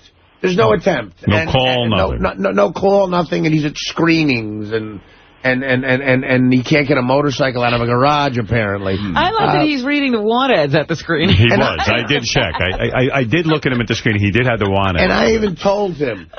He goes, I know a motorcycle because I saw his motorcycle when we were closed, and it's in storage, and it's real important to him. And he's got a beautiful daughter that he cares for, that he has to pay for. I get it. And I even said, look, don't sell the bike, man. Just get a job. You know what I mean? Right. I don't want you to sell the bike. Right. There's just no effort. It's like a fuck you. It's like in the movie Mean Streets, Robert De Niro, an old Scorsese movie, plays such a dirtbag. He borrows money from people and then spends money in front of them. Right. And that's sort of what Dan's doing. And I'll tell you what, as the Guinea in me, as I start to think, I'm really mad at my old friend Dan. So have you learned not to lend people money? Yes, I have learned a lot from you. Right. And, yes, I can't do this anymore. And the benefits... Because you'll only end up resenting them. And then who wants to resent a guy you like? And there's another great line from the Bronx Tale where the little kid... sees a guy, Chaz Palminteri's walking with the little kid. Right. And kid sees a guy who owes him $20. Says, get over here, you're always avoiding me. Where the fuck's my 20? And the kid runs away from him. And Palminteri goes, come here, jerk off. That kid's a fucking jerk off asshole. You know what? You just got him out of your life for $20. That's all it cost you. You'll never see him again. Danny never calls me anymore. I don't see him unless I hear about him here. And but it cost me $6,500, not $20. All right, well, that's inflation. Yeah, so I don't know. All right, well, okay. That's me being honest. Maybe Dan will call in and we can have a discussion with him about it. I know he's down on his luck, and I've been there before, but it's just at least call me once a month and say I tried and I'm sorry. Right. Here's $10. And I wouldn't even take it, but that effort would really mean a lot to me. We were friends. All right, that's sad. You see, this is what happens. This is why I always tell people, don't start lending money to your friends and to your relatives, because if you do, you're going to resent them. In fact, I've had relatives ask me for money, and then I hear, and I turn them down. That's my policy. But the next thing I know, they're on vacations, they're on, they're buying computers. It's wild. And I'm like, well, I'm here working. I don't know. I'm sorry. Howard, I know a kid who owes me $43,000. Well, that was your bookie, right? No, not a bookie. Right. Friend. $43,000. $43,000. How did that happen? Well, he needed $20,000 originally to do something that was a pretty fucked up situation that I won't go into. Right. And I had to give him the $20,000. Why did you have to? Because I was worried for him. All right. So and I gave him the $20,000. Then he needed more.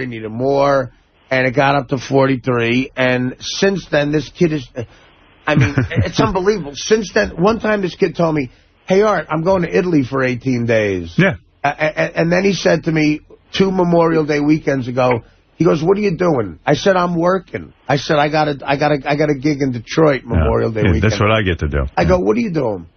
He goes, I'm going to South Beach. I'm staying at the Delano all weekend. It's going to be great, And unbelievable. See, and then you start seeing that, and you go berserk. You go, you're going to South Beach? How are you paying for that? And then now all of a sudden you're watching everything they buy and do. Yeah, not everything, but South Beach for the weekend and Italy, $43,000. And they haven't paid a dime? Not a dime. Wow. Well, I believe me, you know how I feel about all this. Well, I'm glad you learned your lesson, though. You're not doing that anymore. I'm learning from you. Well, you have to do that. Sometimes it's hard, too, because you know people are in trouble and you want to help, but you got to worry about your own thing, too, and worry about your own mental health. Unless you don't care, No. You know, and you say, you know what? Whenever you lend somebody, you got to go in with the attitude, I'm never going to see this again, and I don't care. I'm okay with it. I'm giving a charitable donation. And you don't want to be a bill collector or a bank. Right, That is not what you want to do with your life. Jay, you're on the air. Artie. Yes. I just want to say, Artie, man, you sound great, and the reason everybody loves you is because you're all about principle. You hit the nail on the head. When your dad was, he'd work his ass off for $6,500, just as you would when you were working on the docks, and you're just looking for Dan to set up some kind of payment plan, even if it's $20 a month. Right. You made the point, and it's very true. This whole lending money thing. What goes through the borrower's mind? That, this, it'd be embarrassing to give $10 a month or something like that, or this wouldn't be right just to give him $5 or like anything toward it. I think most borrowers do not really think they're going to be able to pay it back. But, I mean, are they thinking ever about, I could give Artie $5, but that would be what? An insult or something. Is that what they're thinking? I don't even think that. Maybe I'll give it to him when I have $25. He talked about it on a wrap-up show, or maybe he talked about it here, but we had that exact conversation. I said, give him $50 a month, give him $100 a month. And he goes, I want to give him the whole thing. He goes, it's just a little bit at a time. Okay, so you get nothing. A little bit at a time. But that's another word for that is I want to give him nothing. Yeah, but at $50 a month, okay, even let's say $100 a month. Right. Let's say they came up with a payment plan. Yeah. $100 a month would mean something to Artie. It means the debt is being paid. And by the way, how many years has it been since the year and a half? A year and a half. So, all right, so $1,000.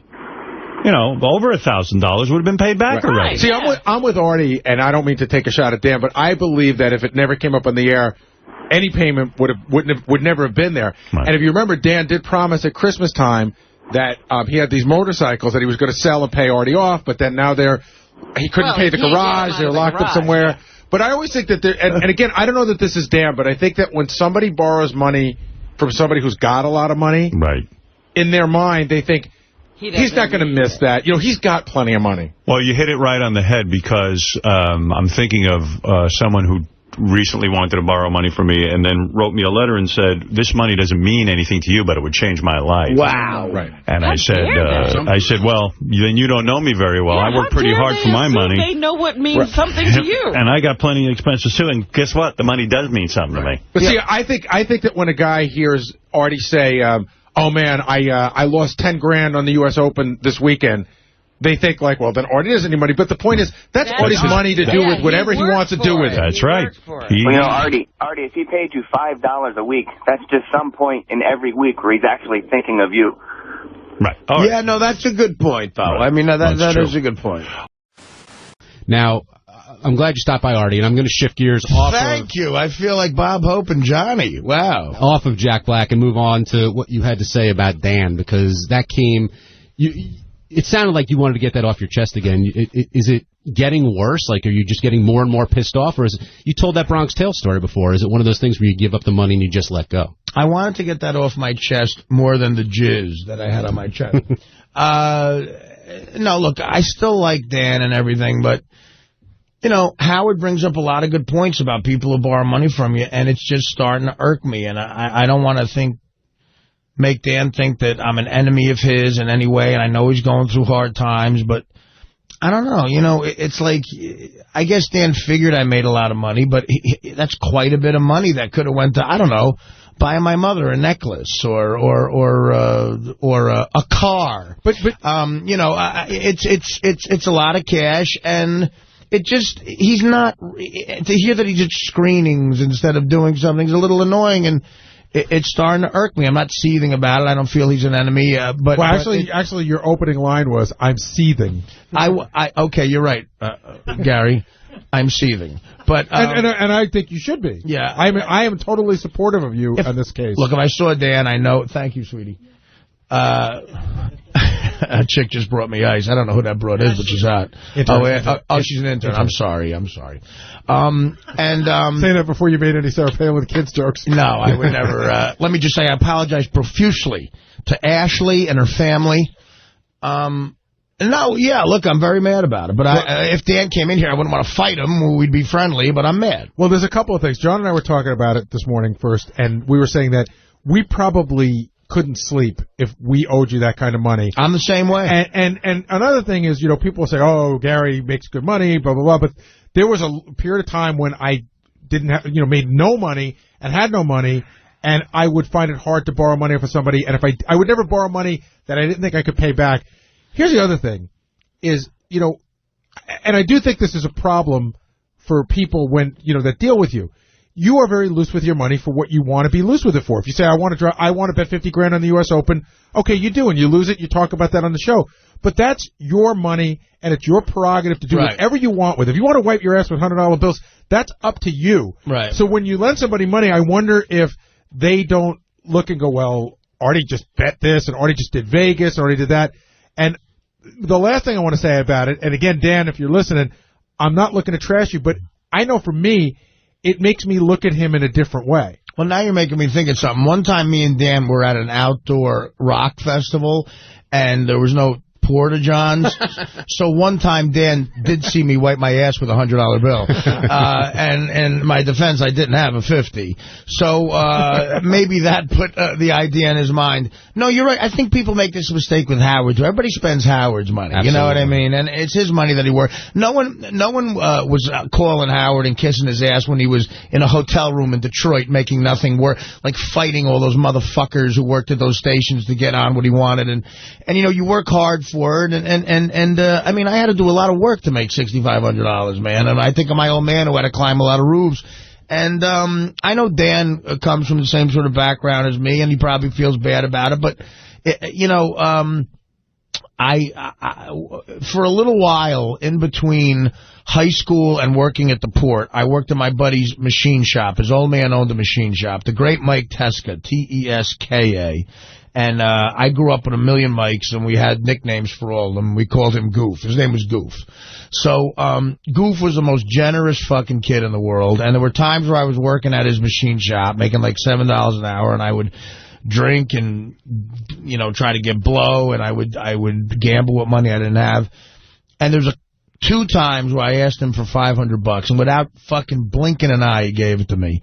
And both times I was able to pay him back within a week, but that week was torturous for me, even though I knew he didn't need the money, and I did, and I was able to pay him back quickly. And look, thank God the Raiders covered. But what would you have done if they didn't?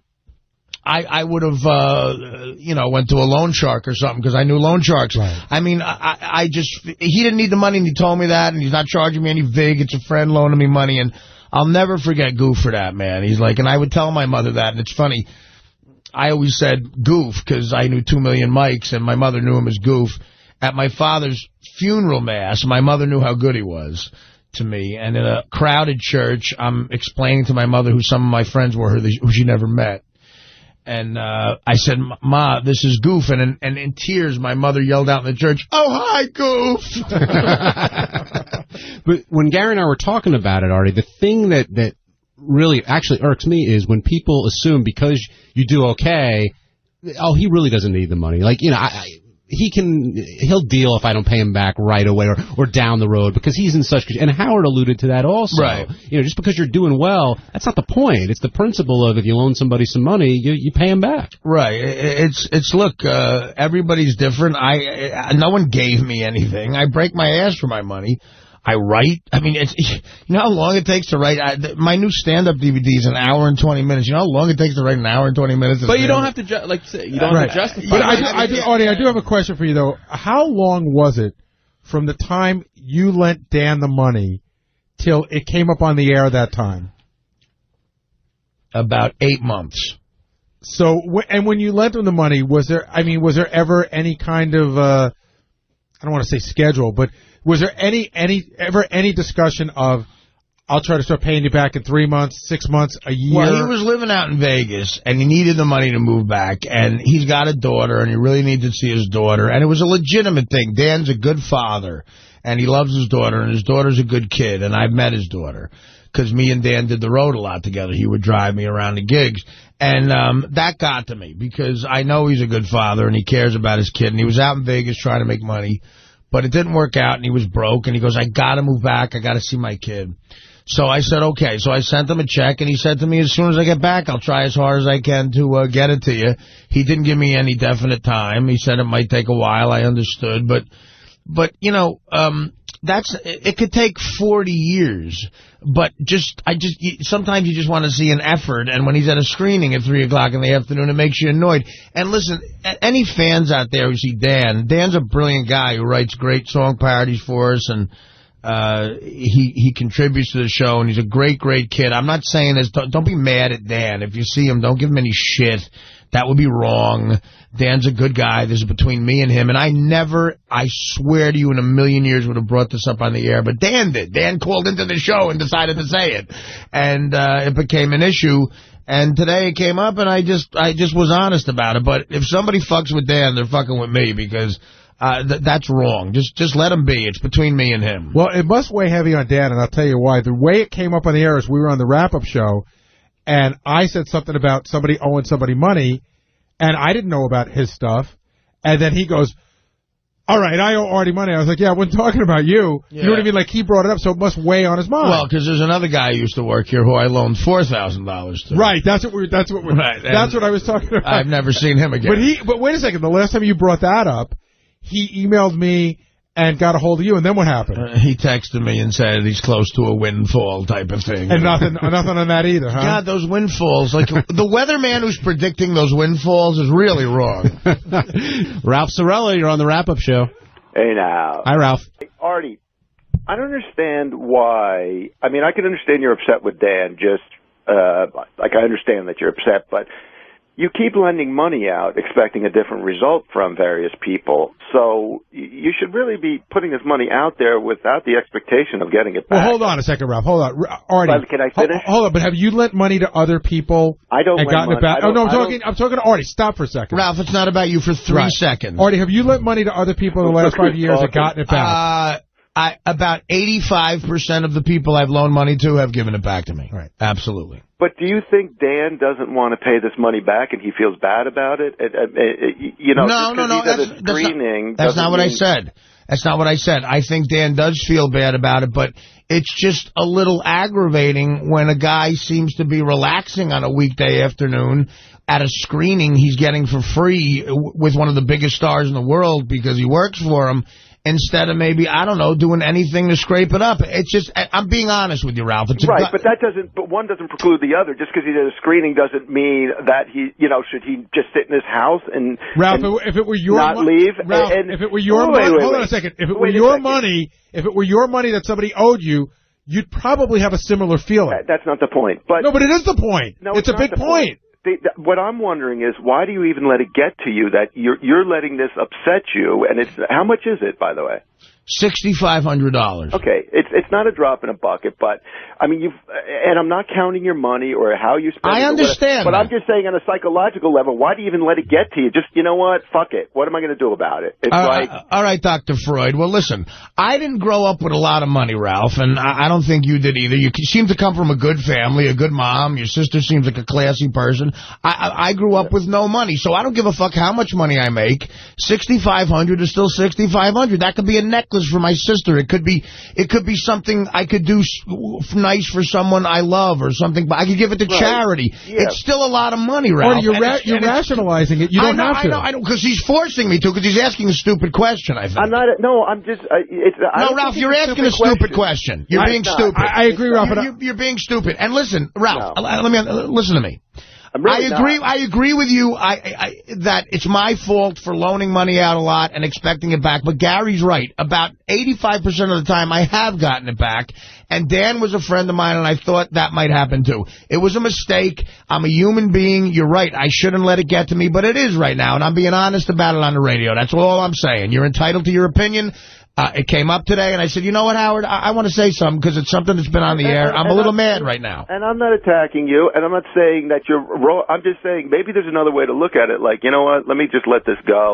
But Ralph, you're a better human being than I am, Ralph, because it's hard to let it go, brother. And Ralph, I don't think you're being completely honest. You're being a little hypocritical because a lot of times you'll call here and you'll say, listen, the great thing about Howard is no matter how much money he has, he still values money. Sure. You'll say that all the time. Right. So why should Artie not value the money he's owed?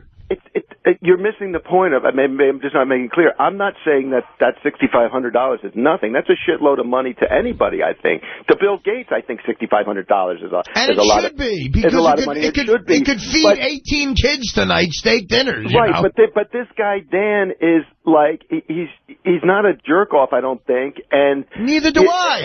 And he's obviously having trouble paying it back, and you're getting upset with yourself and him, and it's like you don't need to. That's 65. You're not getting kicked out of your house, Ralph. You're not getting it, man. You're not getting it. It doesn't matter if I'm getting kicked out of my house, man. You're not getting it. You're saying you're not counting Artie's money, but you just counted it. Yeah, Ralph. The fact that he's not getting kicked, it's completely irrelevant. It's just money.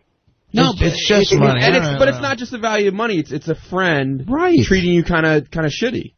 You're right. There's more to it than just the money aspect of it. It's somebody you trusted who, you know, and I think again, I think if Dan could pay the money back, if Dan could pay the money back, he would tomorrow. He would. I'm agreeing with you, Ralph, but he's not making an effort to get it, so something's wrong here. I mean, what if Dan could do a million things? He could say to Artie, "Look, I need to wait for the money." I mean, it's just like maybe Ralph, you don't know the situation. You're trying to make me feel guilty right now. I know he has a daughter. That's why I loaned him the money. No. And if he came to me and said, "Oh, I can either give you the $6,500 or feed my kid for 10 days," I said I don't want it. But he's not doing that. He's not communicating with me. Right. See, so instead of like calling him or something like that, you're gonna deal with it on the air. You want me to? No, he dealt with it on the air, Ralph. He made this up. And Howard harps on it because it's funny and interesting. Every time he sees Dan at a screening, Howard makes a joke about it. So get on Howard for talking about it on the air. But didn't you bring it up today and say I'm upset with Dan? No, Dan came up, and I thought, and I am. And because it's been brought up on the air, I brought it up. All right. Ralph, only you could make Artie feel like the villain in this. I'm not. You're twisting it. You're saying just forget it. I'm sure he'd pay it back if he could, but there's more to it than just actual money as well. And Benji started to touch on that a little bit. No, hold on, let me finish now. Hold on, let me finish. You're trying to make me the villain for saying, hey, look at it. So you are the villain because you're talking like a jerk off right now. I want to make my point, and I have the luck of not having to listen to Ralph while I want to make the point. It's not only dollars and cents you're dealing with here. Benji sort of touched upon it. It's a friendship. It's a person that you trusted that said they were going to do something that they didn't, and it's a lack of communication. And I think that's Artie's biggest issue. In other words, if I were in the same position and somebody came to me and said, you know, listen, man, I know I owe you that money. Times have been rough. I lost my job. You know, just a little communication. But Artie doesn't get any communication. He just goes to a screening and sees a guy sitting there, and then your mind just makes up the rest. Look, Dan used to call me a few times a day. You know what I mean? And this goes back to the Chaz Palminteri Bronx Tale thing. He says that jerk-off's out of your life for $20. He owes you $20. But he's going to avoid you forever.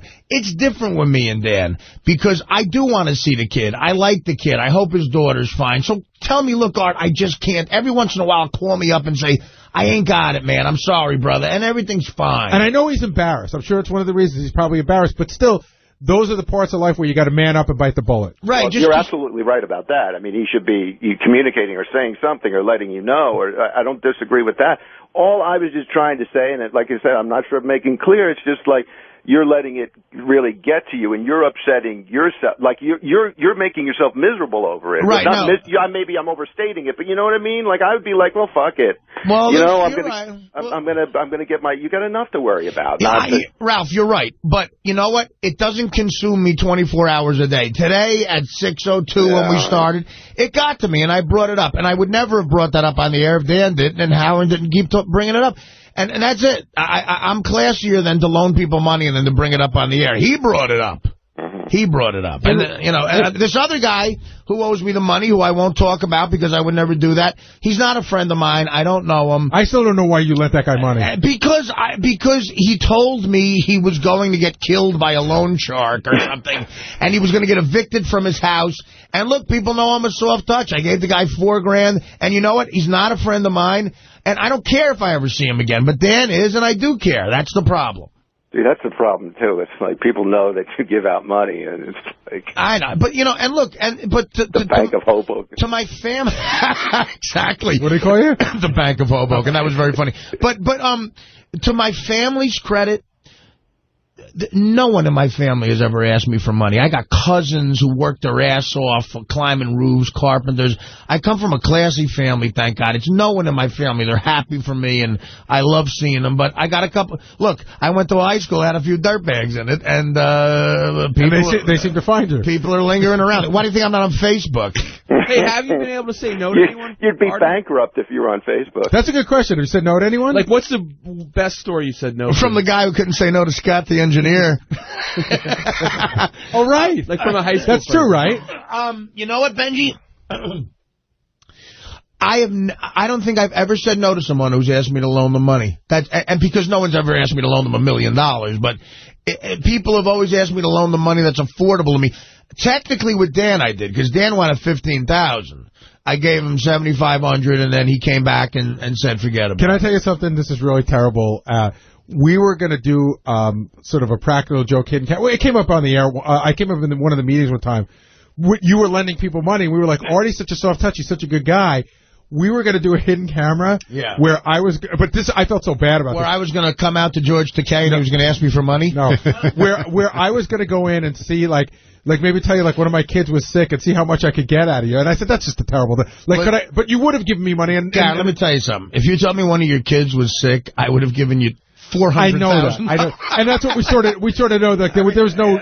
That would have been. And who, I couldn't do that with my kids. There's no God, but God forbid. I have to say that like my grandmother. Your kid, hopefully your kid doesn't get. Well, the other thing is, if I was coming to Artie for money, I would think like, all right, what's the number that would he would pay, but wouldn't be ridiculous. Like Dan overreached with 15. It's like Deal or No Deal. And Ralph makes a good living, but I'm sure that, and to Ralph's credit, he's never asked me for any money. You know what I mean? It's like I've never borrowed money from anybody. Right. I mean, and that's the thing about Ralph. Like, he does have that principle about him because he was raised right, I think. But and I think Dan was raised right, too, but he was just desperate. It was his kid, and I'm not trying to fuck with him. But I said something today spontaneously, and maybe I shouldn't have, but it was on the air already. It's more like Price is Right. Like, how high do you bid? At what point do you turn Artie off? That would be the gag to pull on you. Will Artie lend this woman from Ohio with the gout $25,000?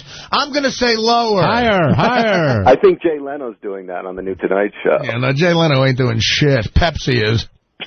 Right. Thank you, Well, Ralph. That's all I have to say. All right, Ralph. Sometimes you got to let it go. Like the 300 Artie owes me. I just let that go. or the 300 or the 200 you owe me, Ross Howard, from the poker game. We're letting that go. All right, so you still owe me 100. All right, but you know what? I'll give you 100 today. Show up in Hoboken, you jerk off. while you're jogging. Yeah, another good call, Ralph. Always provocative. Bye, Ralph. Brian in Brooklyn, you're on the wrap-up show. Hey, guys. Hey, what's up, Brian? Hey, what's going on, Gary, John, Artie? I'm your biggest fan. The way you talk about Howard, that's how I look at you, man. Who are you talking about, me, John? Or He's talking about you. I like all you guys, but the way you talk about Howard, Artie, because I was always a Norm Macdonald fan on Saturday Night Live. So when I got put onto you, I became the biggest Artie Lange fan, and I actually started listening to Howard because of you, and I became a huge Howard Stern fan. Actually, because of you, I got off into boxing recently. Oh, good. I was really reliant on those, and I got off of them, thank God. But hey, Brian, what's your question? Yeah, well that's good you're off Suboxone, but yeah, what's your question? And thank you.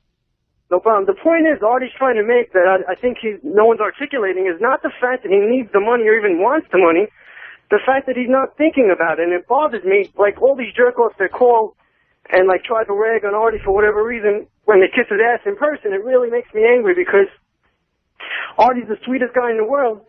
And I don't want him to change and think like, oh, lending money's wrong, because there's been times when I'm down on my luck, and like all you guys have been saying, that when I borrow money, it consumes me. I have to do everything I can to pay the person back. And I've been burned a lot of times lending money myself, and it's just the way Artie is. He's amazing, and I hope he never changes. And it just bothers me when people, like, all he wants is Dan to think about him, to care that he owes money. Well, yeah, all right, you're right. And first of all, how much do you need? And second of all, you're right. You're 100% right. I just want Dan to... And don't be afraid, Dan. We're friends. Give me a call and just say, look, I tried this month and my daughter needed something. I mean, that's all I need to hear. And, you know, I shouldn't have brought it up, but Dan brought it up, and it's a subject on the show right now. But, you know, you talk about the fans who you know, and there's so many people on Stern Fan Network give Howard shit, and then they see him and fucking, you know, treat him like God, and they come to signings or whatever. And you know, there's a great song by Bob Dylan called "Positively 4th Street." I dedicate that to those fans. Just listen up to that tune, and you'll know how I fucking feel about those assholes. Love that song. Does Dan have your new number? I mean, you changed it, right? Oh no way.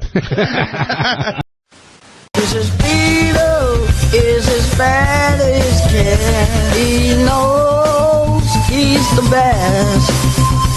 This is Peter is as bad as can. He knows he's the best.